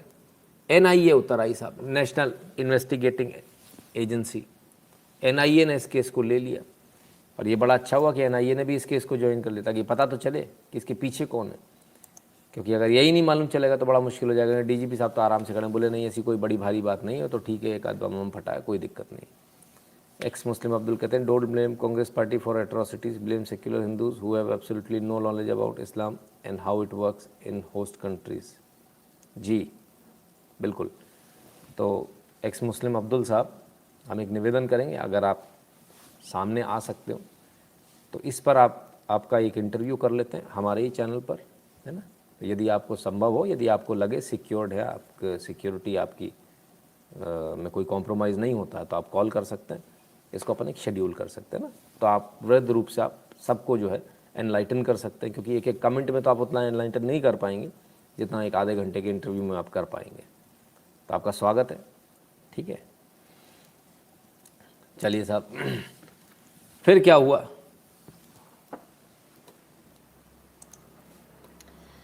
A few suspects have also been taken into custody in connection with yesterday's attack at Punjab Police. DGP साहब कह रहे थे किसी को arrest नहीं किया, करा जाएगा तो बता दिया जाएगा। यहाँ तो अरेस्ट हो गई, लेकिन वो NIA के ज्वाइन करने के बाद हुई। This is Intelligence Wing headquarters in Mohali. The Punjab Police Chief has said a short while earlier. Now, he also informed Chief Minister Bhagwant Mann about the action that has been taken into the Mohali blast incident. There was a meeting at the Punjab Chief Minister's residence this morning. On Monday, a rocket-propelled grenade fired from the street shattered windows at the intelligence headquarters of the police in Mohali. No one. तो साहब NIA ने join किया और join करने के बाद में कुछ लोगों की गिरफ्तारी की खबर आ रही, कुछ लोगों को गिरफ्तार किया गया है। बहरहाल बड़ा शर्मनाक घटना है और ये होना ही था। हमने शुरू से ही बताया था कि ये सब कुछ होगा आपके सामने, है ना। फंडिंग की वजह से मोदी जी ने 2014 में 1000 NGO बैन किए थे। हाँ, RGF फंड, बिल्कुल बिल्कुल। आइए अब ज़रा देखिए कहाँ है, तीसरे माले पर। सुरक्षा में हुई इसी चूक को लेकर पंजाब पुलिस और सरकार पर सवाल उठ रहे हैं। आरोप यहां तक लग रहा है कि पंजाब पुलिस एक विवादित बयान के मामले में गिरफ्तारी करने दिल्ली तक पहुंच जाती है, लेकिन पंजाब में एक के बाद एक हो रही इन घटनाओं पर सोई रहती है। जो पंजाब पुलिस देश के अंदर आतंकवाद को परास्त करने के लिए जानी जाती थी, पंजाब के अंदर आतंकवादी हमले हो रहे हैं, पंजाब के अंदर रॉकेट लॉन्चर से हमले हो रहे हैं और पंजाब की पुलिस ये देख रही है कि अरविंद केजरीवाल के खिलाफ ट्वीट कौन करता है, अरविंद केजरीवाल के खिलाफ बोलता कौन है। मोहाली में हुए हमले को लेकर पंजाब पुलिस का रवैया शुरू से ही चौंकाने वाला रहा है। पहले पुलिस के आला अधिकारियों ने इसे एक मामूली विस्फोट बताकर टालने की कोशिश की, फिर काफी देर तक पुलिस इस हमले से जुड़ी कोई सही जानकारी नहीं दे पाई। हैरानी की बात कि राज्य के खुफिया विभाग के हेडक्वार्टर्स पर कोई ऐसा CCTV कैमरा नहीं लगा जिससे। आप देखिए साहब कहाँ मारा गया है इसको,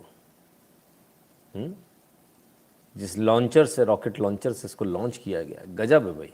इस घटना से जुड़ा कोई सुराग मिल पाए? CCTV भी नहीं था यहाँ, कोई फुटेज मिलने का सवाल ही नहीं उठता।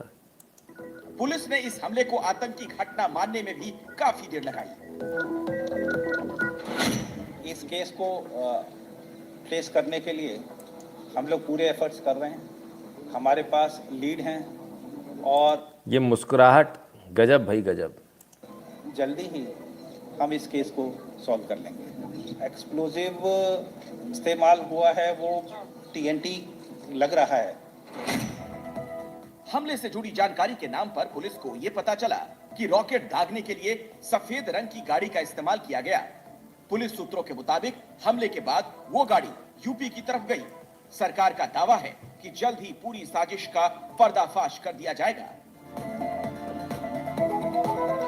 बार बार कहना चाਹੁੰਦਾ ਤੁਹਾਡੇ ਜਰੀਏ ਕਿ ਜਿਹਨੇ ਵੀ ਪੰਜਾਬ ਦਾ ਮਾਹੌਲ ਖਰਾਬ ਕਰਨ ਦੀ ਕੋਸ਼ਿਸ਼ ਕੀਤੀ ਉਹ ਬਖਸ਼ਿਆ ਨਹੀਂ ਜਾਊਗਾ, ਸਖਤ ਤੋਂ ਸਖਤ ਸਜ਼ਾ ਮਿਲੂਗੀ। ਉਹਨਾਂ ਦੀਆਂ ਕਈ ਪੀੜ੍ਹੀਆਂ ਯਾਦ ਰੱਖਣਗੀਆਂ ਕਿ ਅਸੀਂ ਪੰਜਾਬ ਜਿਹੜਾ ਹੱਸਦਾ ਵਸਦਾ ਪੰਜਾਬ ਹੈ ਉਹਨੂੰ ਤੋੜਨ ਦੀ ਕੋਸ਼ਿਸ਼ ਕੀਤੀ ਸੀ ਤੇ सख्त तो सख्त सजा मिलेगी। मोहाली की इस घटना में भले ही कोई बड़ा नुकसान नहीं हुआ, लेकिन जिस तरह खालिस्तानी संगठन सिख फॉर जस्टिस ने इस हमले की जिम्मेदारी ली, उससे साफ है कि आने वाला वक्त पंजाब सरकार के लिए चुनौती भरा होने वाला है। तो साहब ये स्थिति है, जब तक जिम्मेदारी किसी ने ली नहीं तब तक तो पुलिस का ये कहना था कि भाई नॉर्मल सी घटना है, कोई बड़ी भारी चीज़ नहीं है। लेकिन जब आतंकवादी संगठन ने जिम्मेदारी ले ली तो उन्हें मानना पड़ा कि बम भी है और तमाम सारी और चीज़ें हैं। खैर, डोलाराम जी कहते हैं पंजाब को आतंक और नशे का अड्डा बना देंगे खुजलीवाल। अब सर रहना उनको 5 साल बहुत थम्पिंग मेजॉरिटी के साथ आया। मोना सिंह राजावत जी कहते हैं खालसा वाले भूल गए कैसे लश्कर वाले उनकी बच्चियों का शिकार करते हैं और जबरन उठा ले जाते हैं, शर्म आनी चाहिए ये खालसा लश्कर वालों को। रेडिकल हैं, उनको माइंड वॉश ब्रेन वॉश्ड है। खैर, ये सारा कुछ जो है इंटेलिजेंस विभाग की बिल्डिंग पर हुआ और इंटेलिजेंस विभाग की बिल्डिंग पर होने का कुछ कारण होता है। क्यों हुआ? क्योंकि इंटेलिजेंस जो है कई सारी तमाम सारी जगहों से आती है, पुलिस से आती है, सेंट्रल इंटेलिजेंस होता है जिसको इंटेलिजेंस ब्यूरो आप बोलते हो, और सारी इन्फॉर्मेशन जो है उसी के पास जाती है। और जब इंटेलिजेंस विभाग के दफ्तर पर हमला हो रहा है और पुलिस जो है बड़े आराम से मुस्कुरा रही है खड़ा होके, तो ये कहीं ना कहीं एक सस्पिशन, एक शक पैदा करता है कि क्या ऑलरेडी सबको सब कुछ मालूम था या मतलब लाइटली ले रहे हैं, क्या चक्कर है, या फिर इंटेलिजेंस वालों को काम नहीं करने देना है। तो ये कहीं ऐसा तो नहीं कि इंटेलिजेंस वालों को धमकी के तौर पर ये जो है बम एक रॉकेट लॉन्चर के थ्रू फेंक दिया गया हो कि भाई अपने काम से काम रखो, ज़्यादा इधर उधर मत करो। ऐसा तो नहीं कहीं। राजीव जी कहते हैं जय श्री राम फ्रॉम यूएसए। धन्यवाद राजीव जी। तो भाई ये बहुत सारे सवाल हैं कि क्या ये इंटेलिजेंस के काम को रोकने के लिए किया गया है कि पंजाब के अंदर इंटेलिजेंस का पूरा डिपार्टमेंट ही बंद कर दो, रट्टा ही ख़त्म हो, और फिर उसके बाद जो करना वो हम करते रहेंगे। पर ऐसा हो नहीं पाएगा। जो भी सोच रहे हैं गलत सोच रहे हैं, ये संभव नहीं है और कभी संभव नहीं होता है। खैर, उड़ता पंजाब 100 दिनों में सूबे में नशे में 59 मौतें, यानी हर दूसरे दिन एक। 90% मामलों में युवकों ने नशा गांव से ही खरीदा था। 90% मामलों में। पर वो तो कहते हैं हमने नशा खत्म कर दिया, 10 दिन में खत्म कर दिया।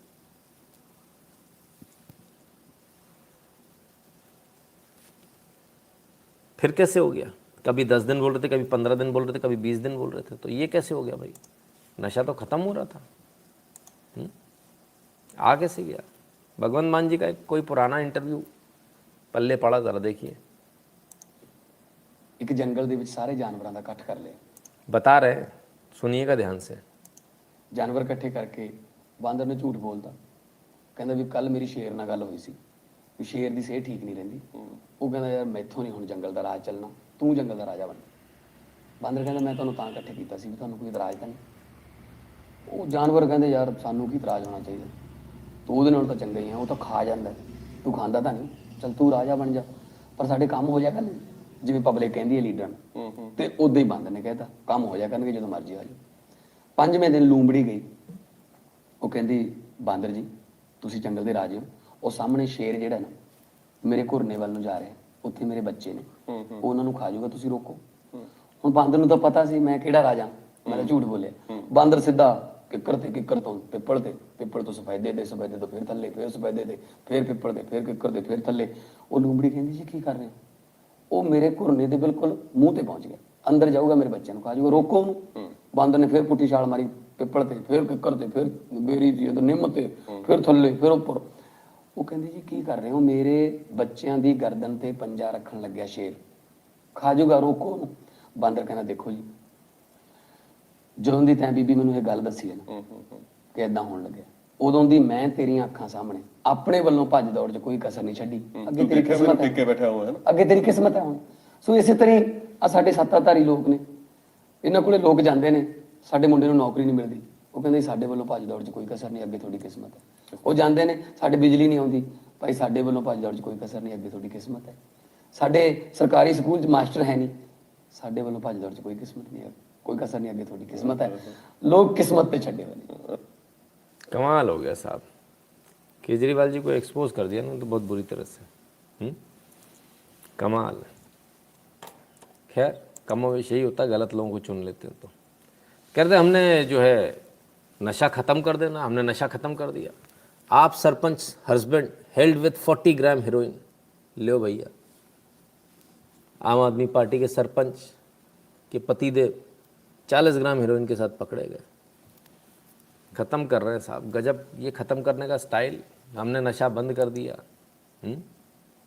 कमाल के लोग हैं। अब्दुल जी कहते हैं I am currently at work therefore listening to you on off. Okay, I love to give you interview when I have day off but time zone is different. जय हिंद। कोई बात नहीं, टाइम जोन अपन टाइम सेट कर लेंगे, है ना, कोई ऐसी बड़ी उसमें बाधा नहीं है।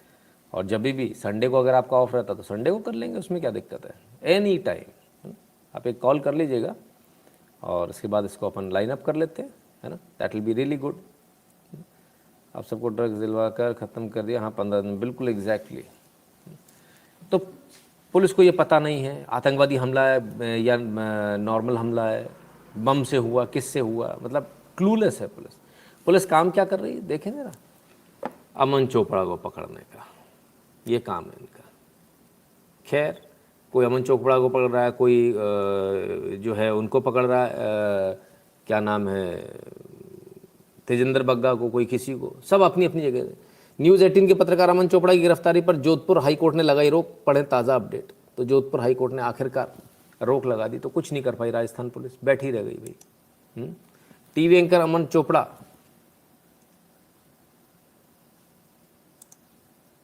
को राजस्थान हाईकोर्ट ने दी राहत, नहीं होगी गिरफ्तारी, अगली सुनवाई 11 मई को। और इसी प्रकार से इनको भी राहत मिल गई, इसी प्रकार से तेजेंद्र बग्गा को भी राहत मिल गई, उनके लिए भी मना कर दिया भाई, उनकी भी गिरफ्तारी नहीं होगी। क्या फ़ायदा हुआ इतने केस करने का, पुलिस को इतना दौड़ाने का। इससे तो कुछ अच्छा काम करते तो ज़्यादा बेहतर होता। बहरहाल पैसे का, टैक्स पेयर्स का जो पैसा है, मनी है, वो बर्बाद हुआ, वेस्ट हुआ और आखिरकार कोई नतीजा नहीं निकला। ऐसा ही होता जब द्वेष भाव से काम किया जाता है। अनदर सिख एक्टिविस्ट अभी भी मान नहीं रहे हैं, काम क्या करना उस पर दिमाग नहीं है। Another Sikh activist targeted by AAP government in Punjab, police writes to Twitter asking for 2 months IP log details of Ramneek Singh Mann. Ramneek Singh मान है, राष्ट्रवादी हैं, सरदार जी हैं, ये जो है देश की बात कर रहे हैं और ये बार बार बता रहे हैं कि किस प्रकार से जो है ये लोग देश को बर्बाद कर देंगे, जैसे हम आपको बता रहे हैं। अब पुलिस ने इनके 2 महीने के IP लॉग डिटेल मांगे हैं ट्विटर से। पुलिस कितना गजब का काम कर रही है। पहले तेजेंद्र बग्गा, अब रमनीक मान। सिखों के खिलाफ पड़ गई क्या? बिल्कुल एकदम सिखों के ही पीछे पड़ गई है सरकार क्या? जो सिख मिलेगा, राष्ट्रवादी मिलेगा, सनातनी सिख मिलेगा, उसके पीछे पड़ जाएंगे। कमाल की बात है। बड़े हैरानी होती मुझे तो देखकर कि किस प्रकार की इनकी मानसिकता है। चलिए साहब, अभी भी समझ में नहीं आ रहा कि इन्हें काम क्या करना है, पुलिस को काम क्या करना चाहिए, पुलिस काम क्या कर रही है। पुलिस तो छोड़िए साहब, ये अलग ही इनका एक अलग ही लेवल है। खाने को नहीं है पंजाब के पास देखा जाए तो, इतने उधार में। लेकिन आप सुनिए जरा, स्टेटमेंट सुनिए मुख्यमंत्री साहब का। ਤੁਹਾਡੇ ਬੈਚਸ ਨੂੰ ਜਿਵੇਂ ਦਿੱਲੀ ਸਰਕਾਰ ਕਰਦੀ ਹੈ, ਪੰਜਾਬ ਸਰਕਾਰ ਵੱਲੋਂ ਸ਼ੁਰੂ ਕਰਾਂਗੇ ਆਉਣ ਵਾਲੇ 2-4 ਮਹੀਨਿਆਂ 'ਚ। ਪ੍ਰਿੰਸੀਪਲ, ਵਾਈਸ ਪ੍ਰਿੰਸੀਪਲ, ਹੈਡਮਾਸਟਰਾਂ ਦੇ 70-70, 80-80, 100-100 ਦੇ ਬੈਚਸ ਨੂੰ ਸਵਿਟਜ਼ਰਲੈਂਡ, ਫਿਨਲੈਂਡ ਨਾਲ Singapore plus Oxford university, Hayward, Houston 'ਚ सरकार आपदे हेवर्ड ह्यूस्टन च, हेवर्ड ह्यूस्टन च सरकार आपदे। हेवर्ड ये तो दारू का नाम है भाई, गलती से निकल गया मुंह से, कोई नहीं। ਖਰਚੇ ਤੇ ਪ੍ਰੋਫੈਸ਼ਨਲ ਟ੍ਰੇਨਿੰਗ ਦਵਾ ਕੇ ਲਿਆਓਗੀ ਤੁਹਾਨੂੰ ਤਾਂ ਕਿ ਤੁਸੀਂ ਆਪਣੇ ਕੋਲੀਗਸ ਨੂੰ ਕਰੋ। तो साहब स्कूल के टीचर्स को, प्रिंसिपल्स को बाहर भेजा जाए, सिंगापुर फलान ठिकाने इधर उधर, हेवर्ड भी भेज देंगे, मार ही डालेंगे, बोले वहाँ से ट्रेनिंग करके लौटाएंगे। असल में क्या है, ये दाना डाला जा रहा है और ये ठीक दिल्ली वाला पैटर्न है जो आम आदमी पार्टी के जिन्होंने सपोर्ट किया, जो उनके सपोर्टर्स हैं, उनको ऑब्लाइज किया जा रहा है टैक्स पेयर्स के मनी पर, उनको बाहर भेजा जा रहा है। और बाहर से क्या ट्रेनिंग लेकर आएंगे, भगवान ही मालिक है इसकी। हमारे बच्चों को पढ़ाने की जगह, उस पैसे को सही उपयोग करने की जगह ये दुरुपयोग हो रहा है। और ये हमने पहले ही कहा था, ये होगा ही होगा, इसको आप रोक नहीं पाएंगे, लेकिन तब उस समय किसी ने माना नहीं था। विष्णुवर्धन रेड्डी जी कहते हैं, सर आखिर में आप ये करके दिखाया जो 2014 में नहीं हुआ था, दे ब्रोक द रिकॉर्ड, वापस देश को लेके जाने की साजिश। क्या करें सर, लेकिन पब्लिक ने वोट दिया, यू कांट हेल्प इट। खैर फिलहाल अब उनको हिमाचल में भी सरकार बनानी है, पता नहीं कहाँ कहाँ सरकार बनानी है, अपनी जगह छोड़ के दुनिया जहान में घूम रहे हैं। और उसी का नतीजा है जो अभी जो ये ग्रेनेड ब्लास्ट जो हुआ, ये उसी का नतीजा है। आइए देखिए हिमाचल में क्या पोजीशन है इनकी। किसी तीसरी पार्टी कोई संभावना आप देखते हैं यहाँ पर उभरने की? मेरे हिसाब से तो बिल्कुल भी नहीं। नहीं है, बिल्कुल भी नहीं है। मतलब आप संतुष्ट हैं यहाँ की जो दो पार्टियां हैं इनके परफॉर्मेंस? बिल्कुल संतुष्ट है। अच्छा, बहुत बढ़िया। सीएम साहब भी कह रहे हैं कि कभी मान सम्मान दिया नहीं यहाँ के लोगों ने तीसरी पार्टी को, तो यहाँ पे आगे भी चांस नहीं है? नहीं है, कोई चांस नहीं है, कोई बिल्कुल भी नहीं। आपने बिल्कुल एक ठप्पा लगा दिया कि चांस है ही नहीं। बिल्कुल है। मोदी जी आएंगे। हैं? मोदी जी आएंगे यहाँ पे। नहीं, मोदी जी मुख्यमंत्री थोड़ी बनेंगे। आप मुख्यमंत्री बनेंगे तो पार्टी यही आएगी। अच्छा, बीजेपी ठीक है। अच्छा, नहीं मैं तीसरी पार्टी में ये नहीं कह रहा हूँ कि वोट किसको का तो मतलब ही नहीं पैदा होता। हिमाचल में झाड़ू नहीं फरवाना है। हमें अपने हिमाचल में झाड़ू नहीं फरवाना है। अच्छा, ऐसा क्यों? बस नहीं तो नहीं, हमें झूठे में थोड़ी फ्री हमने क्यों लेना, फ्री कुछ नहीं मिलता है सर, कमाएंगे तभी मिलेगा। अच्छा, फ्री कुछ नहीं मिलता है। ठीक है। नहीं फ्री तो वैसे भी कुछ नहीं होता, ये तो सत्य बात है। झूठ बोलते हैं ना, फ्री। नहीं वो उनका कहना मतलब है ये आपके टैक्स से पैसा है, आप वो उसमें से ही आपको दे रहे हैं, वो ये कह रहे हैं। सर कमाएंगे तभी मिलेगा, टैक्स दे रहे हैं, जीएसटी दे रहे हैं, सब कुछ दे रहे हैं। हाँ। सर कमाएंगे तभी मिलेगा, टैक्स दे रहे हैं, जीएसटी दे रहे हैं, सब कुछ दे रहे हैं। हाँ। सही बात है, कमाएंगे तभी मिलेगा, टैक्स दे रहे हैं, जीएसटी दे रहे हैं, सब कुछ दे रहे हैं, इसमें कोई दो राय नहीं है। तो भाई ये हिमाचल वालों की आवाज़ है, फ्री में नहीं चाहिए उन्हें, फ्री कुछ नहीं चाहिए। This is Himachal Pradesh for you. ऐसे लोग यदि सब जगह हों तो ये प्रॉब्लम ही खत्म हो जाए। ऐसे नेता जो फ्री का लालच देकर जो आगे आते ना, उनका मैटर ही खत्म हो जाएगा, कोई लेने वाला ही नहीं है और कोई वोट ही नहीं देगा, इसलिए फ्री किया जाता है। मानव मोंगिया जी कहते, सर अगला नंबर आपका ना हो एफआईआर का, आप ही सबसे ज़्यादा एक्सपोज करते हो केजरीवाल को, टेक केयर। होगा तो देखेंगे सर, कोई बात नहीं है ना। न्याय के लिए न्यायालय है और किसी सरफिरे राजा से डरने वाले लोग हम लोग नहीं हैं कि कोई सरफिरा राजा आ जाए वो सोचे कि हम सब कुछ कर लेंगे। बहुत आए साहब, अच्छे के तख्त तो ताज बदल गए। बीजेपी नेता ने अरविंद केजरीवाल के खिलाफ दर्ज कराई शिकायत, पीएम मोदी के खिलाफ आपत्तिजनक शब्दों का इस्तेमाल का आरोप। तो बीजेपी नेता हैं डॉक्टर राजू ने पंजाब की साइबर क्राइम सेल में पीएम नरेंद्र मोदी के खिलाफ आपत्तिजनक शब्दों का इस्तेमाल करने वाली शिकायत दर्ज कराई है। पंजाब में ही कराई है, ये पंजाब में ही करा देना, पंजाब में इनके खिलाफ करा दी है।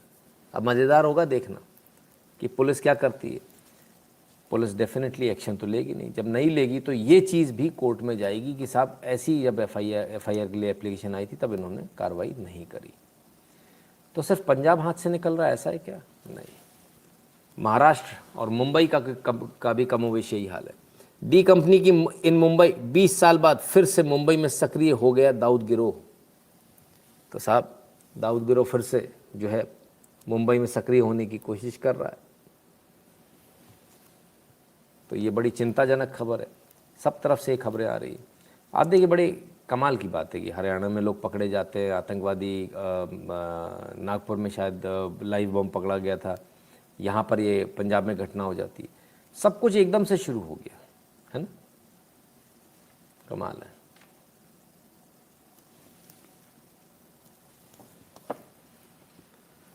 राजस्थान में सोशल मीडिया पर अफवाह फैलाने वाले अब नहीं बच सकेंगे, पुलिस ने उठाया एक कदम। शाबाश। सोशल मीडिया पर क्लैंप लगाने के लिए पुलिस को इस्तेमाल किया जा रहा है। पुलिस का काम क्या है? कहीं कोई गड़बड़ तो नहीं हो रही, कोई आतंकवादी तो नहीं आ रहा, वो धमाका तो नहीं कर देगा, उन लोगों को पकड़ना। उसकी जगह ये काम हो रहे हैं कि भैया ग्रुप बनाओ और ग्रुप में जो गतिविधियाँ हो रही हैं उस पर ध्यान रखो, उसको पकड़ो। अरे दादा कमाल है। खैर ये कर रहे हैं। तो बीजेपी की सरकारें क्या कर रही है? उत्तराखंड, हमारे एक व्यूअर ने भेजा, पुष्कर धामी, आज मेरे बेटे के मुख्यमंत्री आंचल अमृत योजना के द्वारा आंगनवाड़ी से मिल्क पाउडर दिया गया, धन्यवाद मुख्यमंत्री जी। तो मिल्क पाउडर मिल रहा है, एक तरफ मिल्क पाउडर मिल रहा है बच्चों को, दूसरी तरफ बच्चों के जो पैसे हैं उससे लोगों को विदेश में पढ़ने भेजा जा रहा है। पढ़ने के नाम पर मतलब घूमने भेजा जा रहा है। ठीक है ना, सबकी अपनी प्रायोरिटीज़ हैं। कुछ लोग कहते हैं कि नहीं हमारी तो पुलिस जो है रक्षा करने की जगह ये देखेगी किसने क्या क्या बोल दिया मंत्री जी के खिलाफ, मुख्यमंत्री जी के खिलाफ। कमाल है साहब। आइए, मुख्यमंत्री जी बड़े गुस्सा हैं। छत्तीसगढ़ के मुख्यमंत्री भूपेश बघेल जी, ओपन इन्होंने वो रखा दरबार। तब क्या हुआ देखें। अच्छा ये लड़की दे दो, कार्ड ले दो, कार्ड ले दो। खुद नहीं माइक दिलवाया है। नमस्कार सर, मैं कुछ पुलिस अधिकारियों की शिकायत लेके आई हूँ। मेरे ऊपर 4 बार हमला हो चुका है, जिसमें किशोर कुमार। एक मिनट, आप अपना नाम बताओ। सिमरन अग्रवाल। कहाँ रहती हो? भड़गामा। अच्छा, भड़गामा से आए? जी सर। भड़गामा भी मेरे को नहीं मिलने दिए, 3 बार चेकिंग किया, बाहर निकाल दिए। एक चीज बताओ, मैं भड़गामा पूरा विधानसभा 3 बार घूमता रहा, आप यहाँ आने से किसी रोका है आपको? एसपी सर आप कह रही है वो मुझे आपसे मिलने नहीं दिया गया, फिर भी कहते हैं मैं तो घूमता रहा, आप क्यों नहीं आई मिलने? अब सुनिए। के पीछे उनसे पूछिए, उन्होंने 7 बजे का ये क्या तमाशा है? 7 बजे क्या तमाशा है? एक मिनट, क्या हो गया? यहाँ आने से किसी को रोका है? इसको भड़गामा आने कौन रोक दिया? सर आपके पीछे आप झूठ मत बोलिए, मैं दिन भर घूमता रहा। ये एक बार खड़े मत रहिए, बैठे आप लोग। इस प्रकार से तमाशा मना मत रखिए। आपकी बात सुन रहा हूँ मैं। और ये नेतागिरी मत करिए लड़की। मैंने कोई हाँ, खड़े होने क्यों बोल रही हो? उसको बोले बोला ना। हाँ, मैं जब सार्वजनिक रूप से सबसे मिल रहा हूँ तो आप बोलते हैं एसपी पूछो कैसे रोक लिया कोई एसपी? अच्छा, अपनी समस्या बताइए आप। साहब भड़क गए सीएम साहब जब ये बताया कि पुलिस आपसे मिलने नहीं देती, एसपी साहब पीछे खड़े, ये आपसे मिलने नहीं देते। कमाल है, इतना भड़क, ऐसा गुस्सा भूपेश बघेल जी का। खैर बच्ची भी कहाँ मानने वाली थी साहब। देखिए जरा क्या हुआ।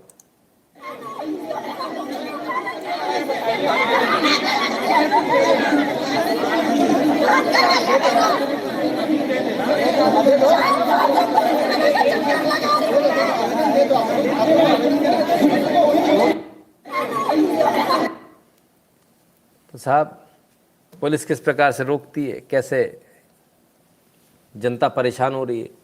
लेकिन सीएम साहब का कहना आप नेतागिरी कर रही है, आप डांट फटकार के। जो सीएम सामने जनता के सामने इस तरह से डांट फटकार रहा, सोचिए इनकी किस्मत अच्छी थी, नहीं तो इनकी लंका लग जाती अगर ये कहीं चैम्बर में होती या कहीं इनसे मिलने गई होती तो किस बुरी तरह से पेश आते।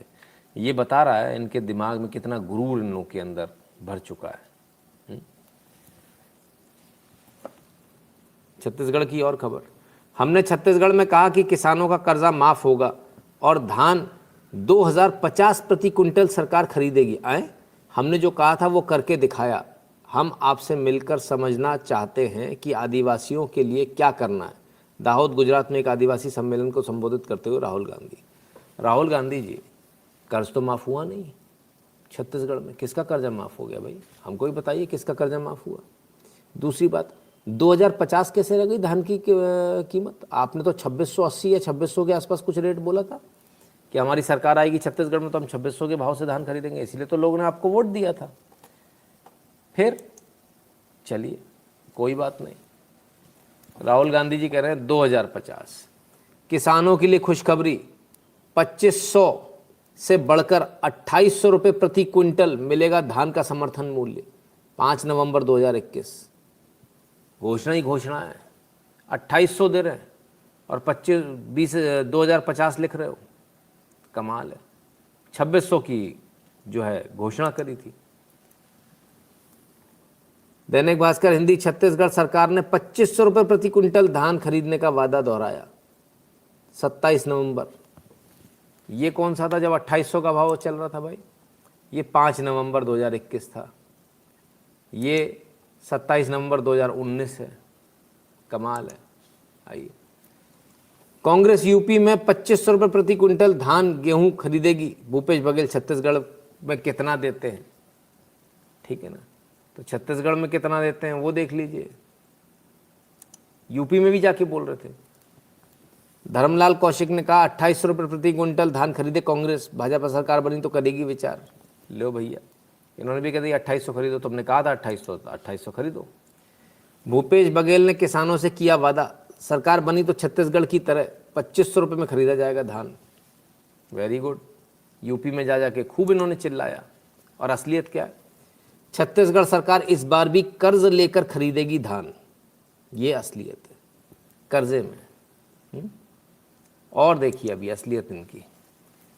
1 दिसंबर से छत्तीसगढ़ में धान खरीदी शुरू होगी। 2500 रुपये का भाव मिलेगा 2 नवंबर 2019। और असलियत में भाव कितना मिल रहा है वो भी देख लीजिए।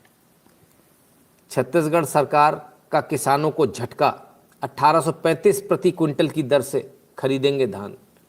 तो भैया कभी 2800, कभी 2500, कभी कुछ, और खरीद रहे हैं 1835 रुपये से, है ना? तो ये इनकी सच्चाई है, ये इनकी असलियत है। राहुल गांधी जी कह रहे थे हम इस भाव खरीदेंगे, उस भाव खरीदेंगे। भैया दादा, आपने ना तो किसानों का कर्जा माफ़ किया, 1 2 3 4 5 6 7 8 9 10, बस 10 गिनने पे हो जाएगा माफ़। पता नहीं कितने साल हो गए माफ़ नहीं हो रहा। दूसरी बात, जो रेट है वो रेट आप क्या दे रहे हो, भगवान ही मालिक है। कमाल की बात है, कमाल के लोग। तो ये इनका झूठ, बेनकाब झूठ एक और चल रहा है। और मैं बड़ा हैरान हूँ कि वो झूठ आज वापस लौट कर आया करीब 1 साल बाद।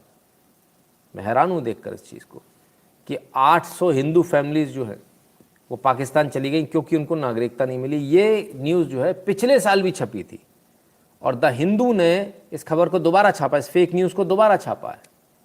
बड़े कमाल की बात है। सबसे पहले समझ लीजिए कि ये खबर जो है पूरी तरह से गलत है। पहली बात, इन 800 लोगों ने कभी अप्लाई किया ही नहीं था नागरिकता के लिए, भारत के साथ कभी अप्लाई नहीं किया था।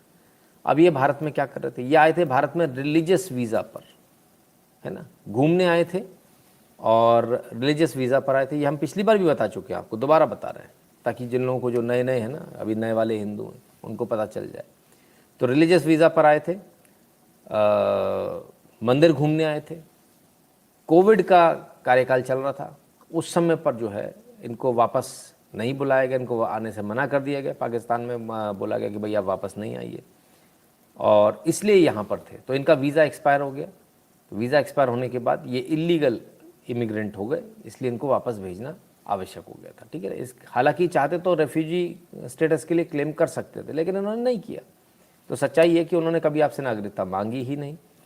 और ये जो है खबर पूरी तरह से झूठ है, ये सही नहीं है ना। अब मैं आपको बताता हूँ कि किस प्रकार से और एक और झूठ बोला गया था। एक 11 लोगों की हत्या हुई थी, याद होगा आपको, हमने इसी चैनल पर चलाया था। उसमें भी झूठ बोला गया कि उनकी हत्या हो गई। हत्या नहीं हुई थी, वो 11 लोगों ने सुसाइड किया था, है ना, ठीक है। उसका वीडियो भी, सुसाइड से पहले का वीडियो फेसबुक पे डला हुआ है, ठीक है। अब उसको किस तरह प्रोपोगेट किया गया था, जैसे आज इसको प्रोपोगेट किया जा रहा है। पाकिस्तान हिंदूज रैली इन Islamabad over India migrant death, ना। तो इंडिया में जो लोगों की मृत्यु हुई उसको लेकर वहाँ पाकिस्तान में हिंदू रैली कर रहे थे साहब, पाकिस्तानी हिंदू। कमाल हो गया। 11 Pakistani Hindus killed in India for refusing to spy against Pakistan. ले भैया, नैरेटिव ही अलग है, प्रो पाकिस्तान। कमाल है कि भारतीयों के लिए इन्होंने स्पाई नहीं किया, तो इसलिए जो है इनको मार दिया गया। कमाल है, क्या नैरेटिव, क्या फेक न्यूज़ चलती है साहब। पाक Hindu women says raw killed her 11 family members in Jodhpur. तो जिनको आप हिंदू हिंदू हिंदू चिल्ला रहे हो, कभी ऐसे लोगों से भी बात करके देखिए जो पाकिस्तान में, और वो पाकिस्तान को अपना देश मानते हैं, उन्हें कोई मतलब नहीं है हिंदू से। बड़े कमाल की बात है कि मुसलमान होता तो वो उसके लिए कोई देश मायने नहीं रखता, विश्व का कोई भी मुसलमान हो वो उसके साथ खड़ा होता है। लेकिन हिंदू के साथ यह है कि यदि आप पाकिस्तान के हिंदू के साथ खड़े होना भी चाह रहे हैं तो भी वो कहते हैं नहीं नहीं तुम लोग इंडिया हो, इंडियन हो। मैंने कई बार इसको देखा है, इस चीज़ को, है ना। तो ये स्थिति है साहब। तो वहाँ की जो उनकी जो फैमिली मेम्बर थी, उनका कहना था कि भाई जो मेरे 11 लोग मरे उनको रॉ ने मार दिया। कमाल है। अब हम आपको असलियत दिखाते हैं। असलियत ये रही, Jodhpur mass suicide, 11 of migrant Hindu family from Pak fed sleeping pills injected with poison. तो क्या था ये? मास सुसाइड था। क्या बताया गया इसको? कि जो है हिंदुओं को मार दिया गया। यही झूठ आज फिर से चल रहा है, दोबारा चल रहा है। साल भर बाद 21 की न्यूज़ को ही दोबारा चलाया जा रहा है ना। चलिए, क्लियर है कैसे कैसे फेक न्यूज़ चलती है। खैर, सब अपनी अपनी जगह परेशान हैं, लेकिन एमपी वाले अलग ही परेशान हैं। उनकी परेशानी का सबब भी देखिए ज़रा, बहुत परेशान है।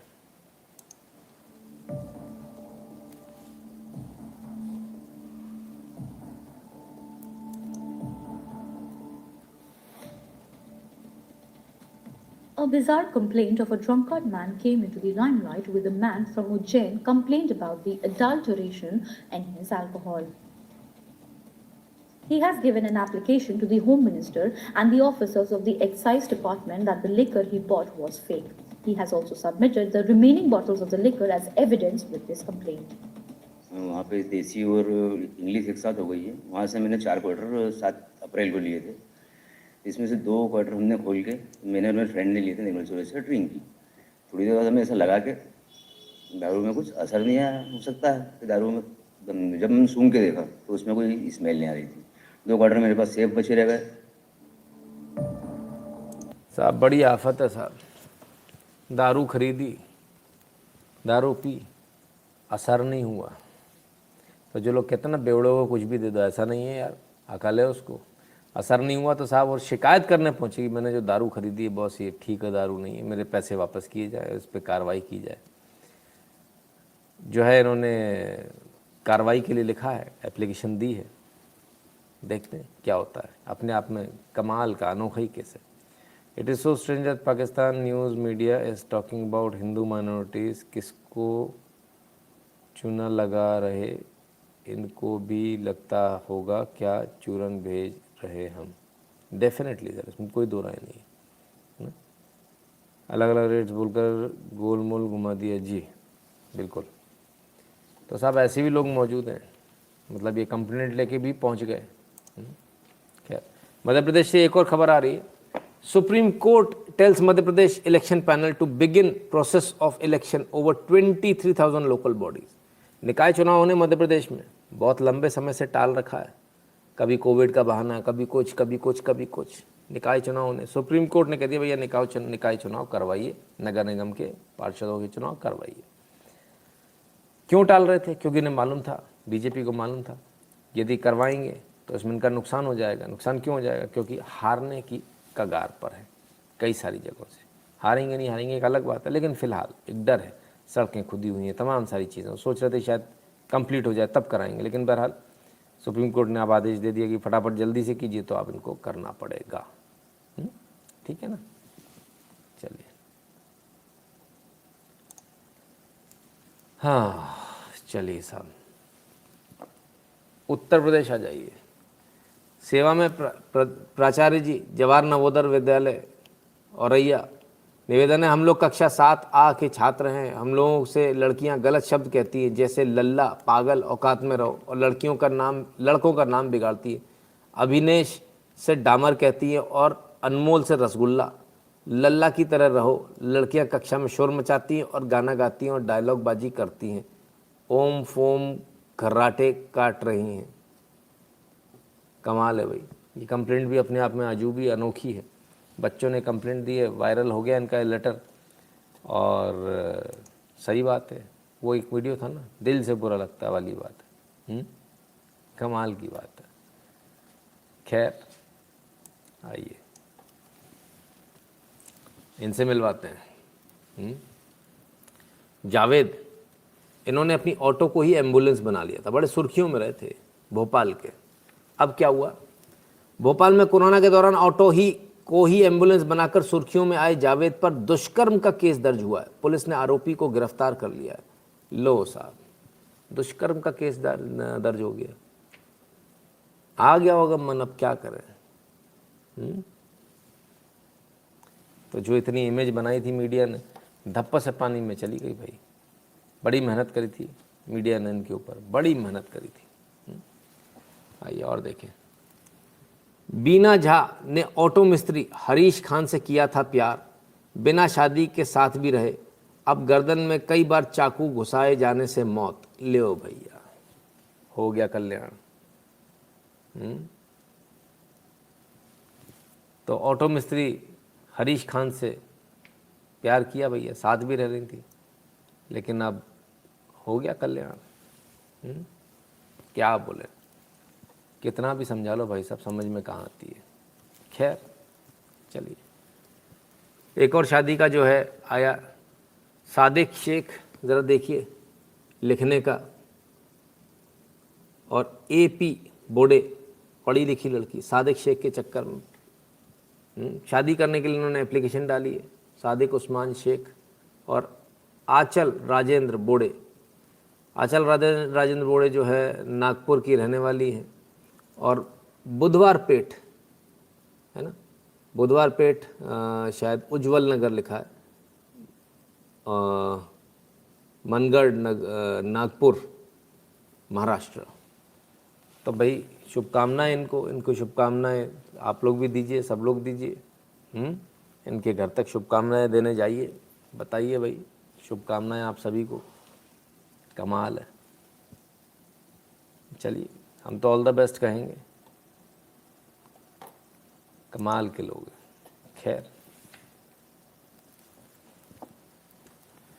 10 years on, 68-year-old woman gets Karnataka High Court relief in ST certificate case। अब इसमें क्या हुआ, 68 साल की महिला है, 10 साल बाद फैसला हो गया, कर्नाटका हाई कोर्ट ने इनको रिलीफ दे दिया। हुआ क्या इस मैटर में कि इन्होंने, ये जो महिला, ये ब्राह्मण है, इन्होंने जो है SC से शादी करी थी, और जब SC ST से शादी करी तो उसके बाद में जो है इनका सर्टिफिकेट उस समय बनता था, उन्होंने सर्टिफिकेट बनवाया, उस आधार पर इनको जॉब मिली। बाद में जो है कानून बदल गया कि बोले नहीं, आप यदि आपने शादी करी तो आपको बेनिफिट नहीं मिलेगा।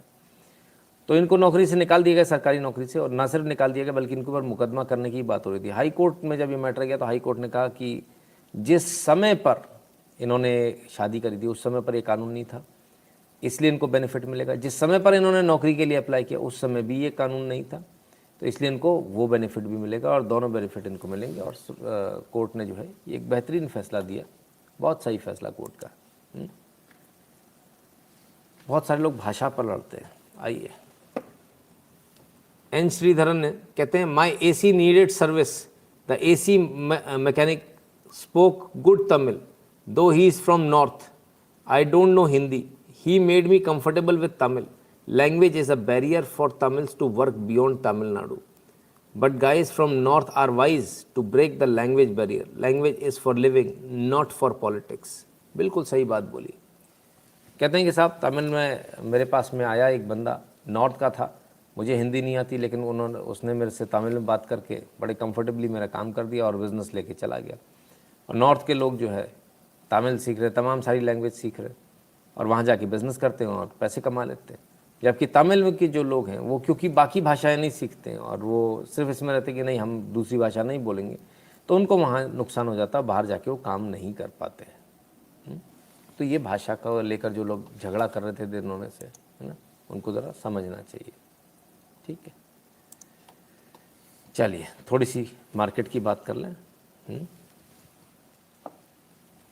मार्केट मैकेनिक्स, रुपया एक बार फिर जो है 77-50 पर पहुंचा, है ना, 60 तक पहुंचने के बाद 50 पर आया। आज भी कमोवेश यही लगभग यही रेट पर रहा रुपया, तो रुपये में कोई ज़्यादा मूवमेंट देखने को आज की तारीख में नहीं मिला।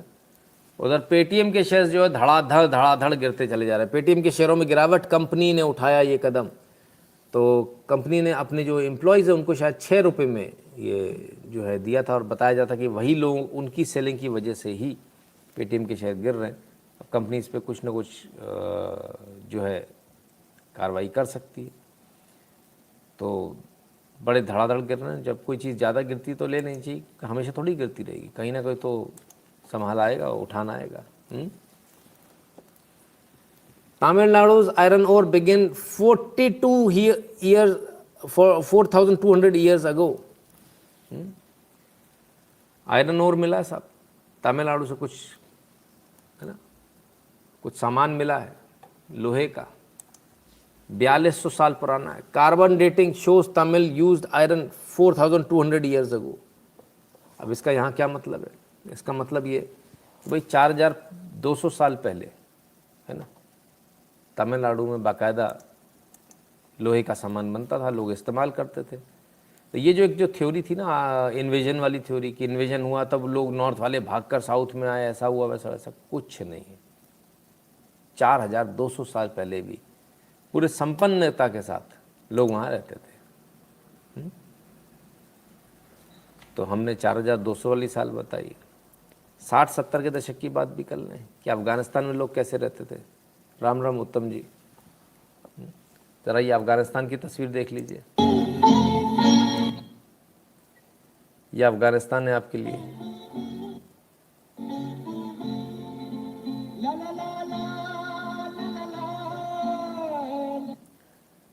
ये यूनिवर्सिटीज़ हैं। ये 60 और 70 का दशक है साहब।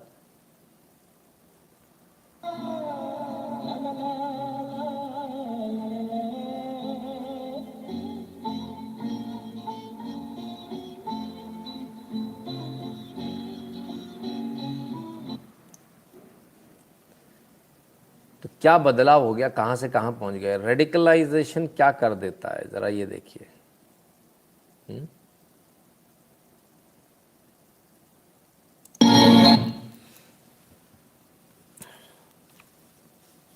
तालिबान ने बिल्कुल बर्बाद सा कर दिया। खैर, एक और खबर आ रही है, फिलीपींस से आ रही है। Fall and rise, Marcos family back in power in the Philippines. इनके परिवार के लोग वहाँ पे तानाशाह थे, और इनके ऊपर जो इनका विद्रोह हुआ, फिलीपींस में विद्रोह हुआ था, उसमें इनके जो परिवार को फिलीपींस छोड़कर भागना पड़ा। लेकिन इसके बाद जो है वहाँ के जो दूसरे जिनको मारा गया था, उन्हीं के जो लोग थे, उन्होंने इनके परिवार को दोबारा वापस फिलीपींस आने के लिए बोला कि नाउ यू आर फ्री, आप आ सकते हो। तो ये दोबारा इनका परिवार पहुँचा, और इसके बाद में जो है पॉलिटिक्स में एक्टिव हुए। कई सारे इनको अपनी संपत्ति को लेकर कई सारे केस लड़ने पड़े, लेकिन लड़ते रहे, और पॉलिटिक्स में एक्टिव होने के बाद में लैंडस्लाइड विक्ट्री के साथ फिर से एक बार सत्ता पे काबिज हो गए। पिछली बार डिक्टेटर थे, लेकिन इस बार डेमोक्रेसी के थ्रू। श्रीलंका में क्या चल रहा है, श्रीलंका का देख लें जरा। श्रीलंका का बुरा हाल है साहब। राष्ट्रपति ने इस्तीफा दे दिया, पूर्व राष्ट्रपति हो गए, वरना ये राष्ट्रपति का घर जल रहा है, अब इसे पूर्व राष्ट्रपति का घर कहा जाएगा।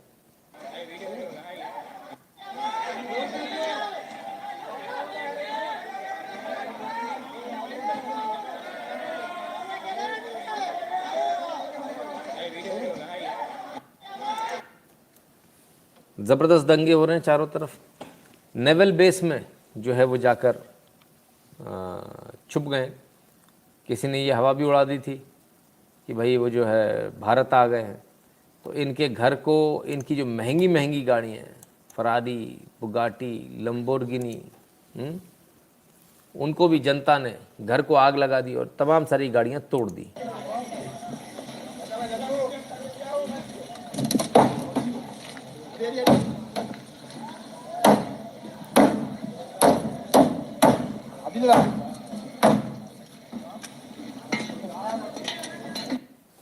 पूर्व राष्ट्रपति साहब की गिग्गी बंदी हुई है कि अगर वो जनता के हाथ आ गए तो जनता उनको मार देगी। और वाकई में कमोबेश ऐसी स्थिति, आज लोगों ने नेवल बेस पर भी हमला करने का प्रयास किया, वहाँ पर भी जाकर उन्होंने कोशिश करी कि किसी प्रकार से हत्थे चढ़ जाए, लेकिन बच गए। तमाम आंसू गैस के गोले छोड़े गए, गोलियां चलाई गई हवा में, तब जाकर उनकी जान बचाई जा सकी। तो इसको लेकर तमाम सारी बातें, और ये कहा जा रहा है कि वो जो कुछ लोगों में अफवाह उड़ाई गई कि भारत आ गए ऐसे पॉलिटिक्स, जो मतलब पॉलिटिकल लीडर्स हैं वहाँ के, बिल्कुल गलत है। India High Commission has recently noticed rumors circulating in sections of media, social media, that certain political persons and their families have fled to India. These are fake and blatantly false reports, devoid of any truth or substance. High Commission strongly denies them. ठीक है ना, तो उन्होंने बिल्कुल स्पष्ट रूप से इस बात को ट्वीट करके कहा कि भैया हमारे यहाँ ना आए हैं, क्योंकि ये इस प्रकार की घटना इसलिए की जा रही थी कि भारत के प्रति भी गुस्सा लोगों का हो जाए। तो खैर श्रीलंका में जो उन्होंने जो भारत से हटकर जो श्रीलंका गया और जो चाइना के साथ तमाम सारे उन्होंने प्रोजेक्ट किए, उसका नतीजा ये है कि श्रीलंका लगभग कोलैप्स होने की स्थिति में आ चुका है ना। चलिए साहब, किसकी क्या जिम्मेदारी ज़रा देखें। कोई पूछ रहा है, जो बाइडेन जी से पूछा जा रहा है, जवाब देना है क्या जिम्मेदारी इनकी। Do you believe that you and your administration bear some measure of responsibility for the inflation that we're seeing across the country? First is we're in power. That's the first thing. And you justifiably right, we control all three branches of the government.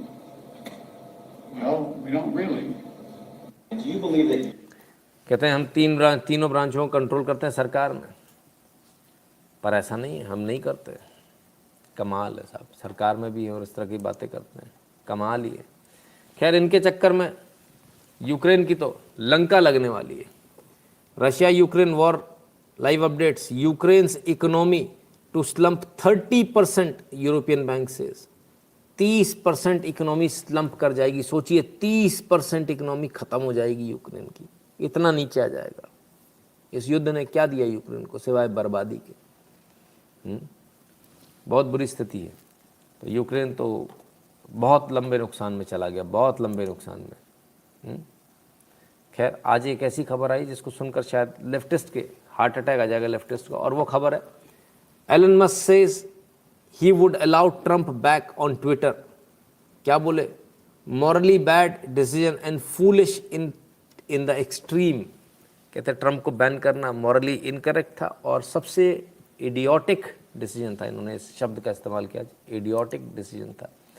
बहरहाल सुन लें सच में कहा या नहीं कहा। I do think that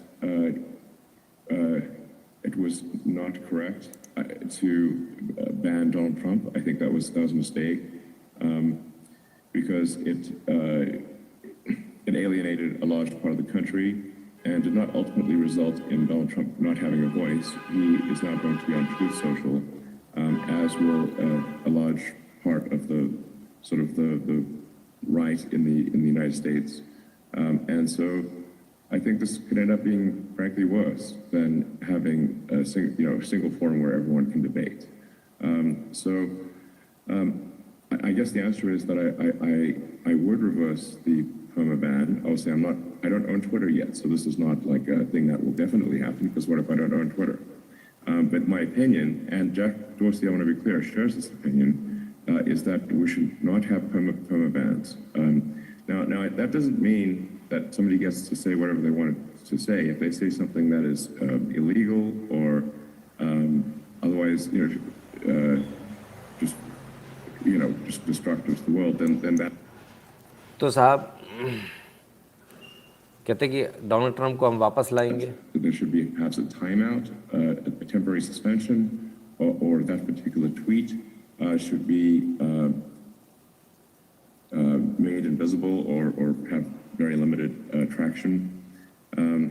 But I think perma bans just fundamentally undermine trust in Twitter as a town square where everyone can voice their opinion.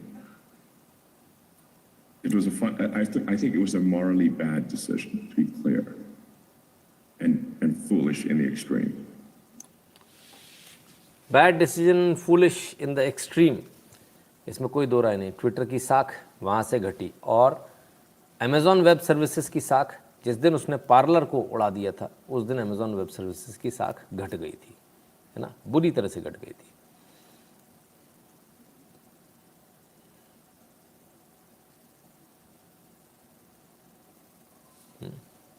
ठीक है ना।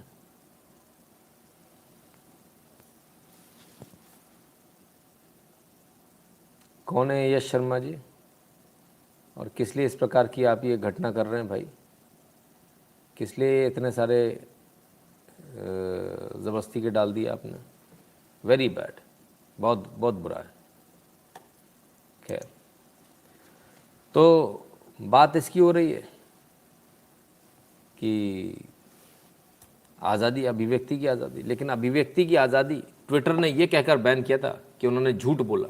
अब सुनिए, Chicago mayor Lori Lightfoot issues call to arms over US Supreme Court. US के Supreme Court को लेकर उन्होंने tweet किया, to my friend in the LGBTQ community, the Supreme Court is coming to us next, this movement has to be call to arms. बताइए, इतना बड़ा इन्होंने tweet किया, लेकिन मजाल है कि साहब, मजाल है कि इनका अकाउंट सस्पेंड किया गया हो, इनको सस्पेंड किया गया हो। इनको कुछ नहीं कहेंगे, ये विशुद्ध रूप से आतंकवाद फैलाने वाली बात है, लेकिन कुछ नहीं, इनके लिए कोई कुछ नहीं कह रहा है। कमाल है, हद हो गई। ये ट्विटर का असली चेहरा। आइए, बेस्ट बाय अमेरिका, जरा देखें क्या हो रहा है। No, sir. ये आए साहब कुछ लोग, ये मोबाइल झपटे और ये भागे, लेकिन लेकिन लेकिन लेकिन लेकिन इस बार बेस्ट बाय के एम्प्लॉयज़ ने घेर लिया इनको। ऐसा तो भारत में भी नहीं होता यार, जैसा अमेरिका में होता है। ये तो हद ही हो गई। ऐसा किसी ने भारत में होते देखा कहीं?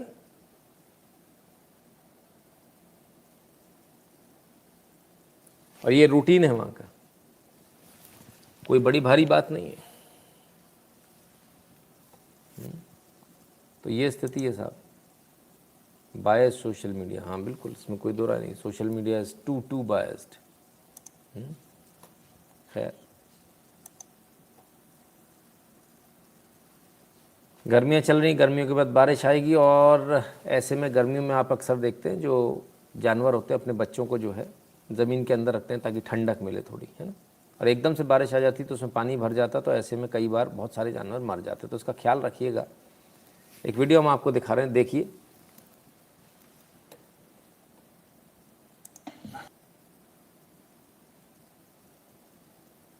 ये गई इस गड्ढे के अंदर,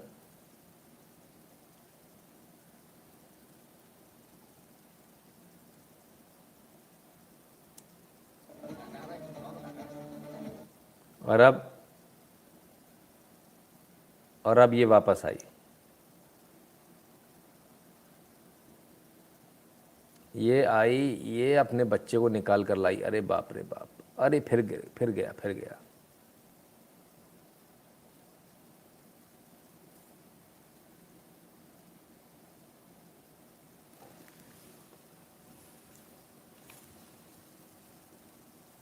वाह मदर, यस, क्यूट तो इसके बाद वाला वीडियो है। फ़ोटो खिंचवाने का आप सबको शौक है, इनको आपसे ज़्यादा शौक है।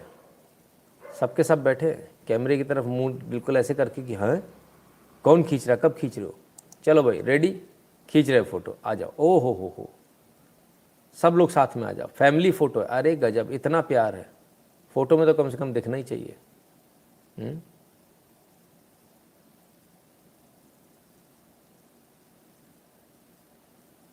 कमाल है साहब। हम तो सोचे हम लोग को ही फ़ोटो को खिंचाने का शौक है, ये तो हमसे भी बड़े वाले शौकीन निकले।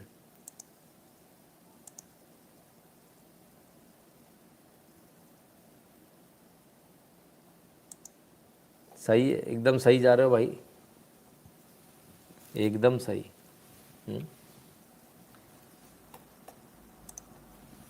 तो मित्रों, ये था आज का लाइव।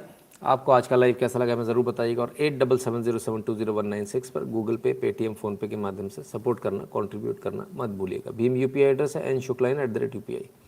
भारत के बाहर जो लोग हैं उनके लिए दो ऑप्शन है, patreon.com/नितिन शुक्ला और paypal.me/नितिन शुक्ला GWL।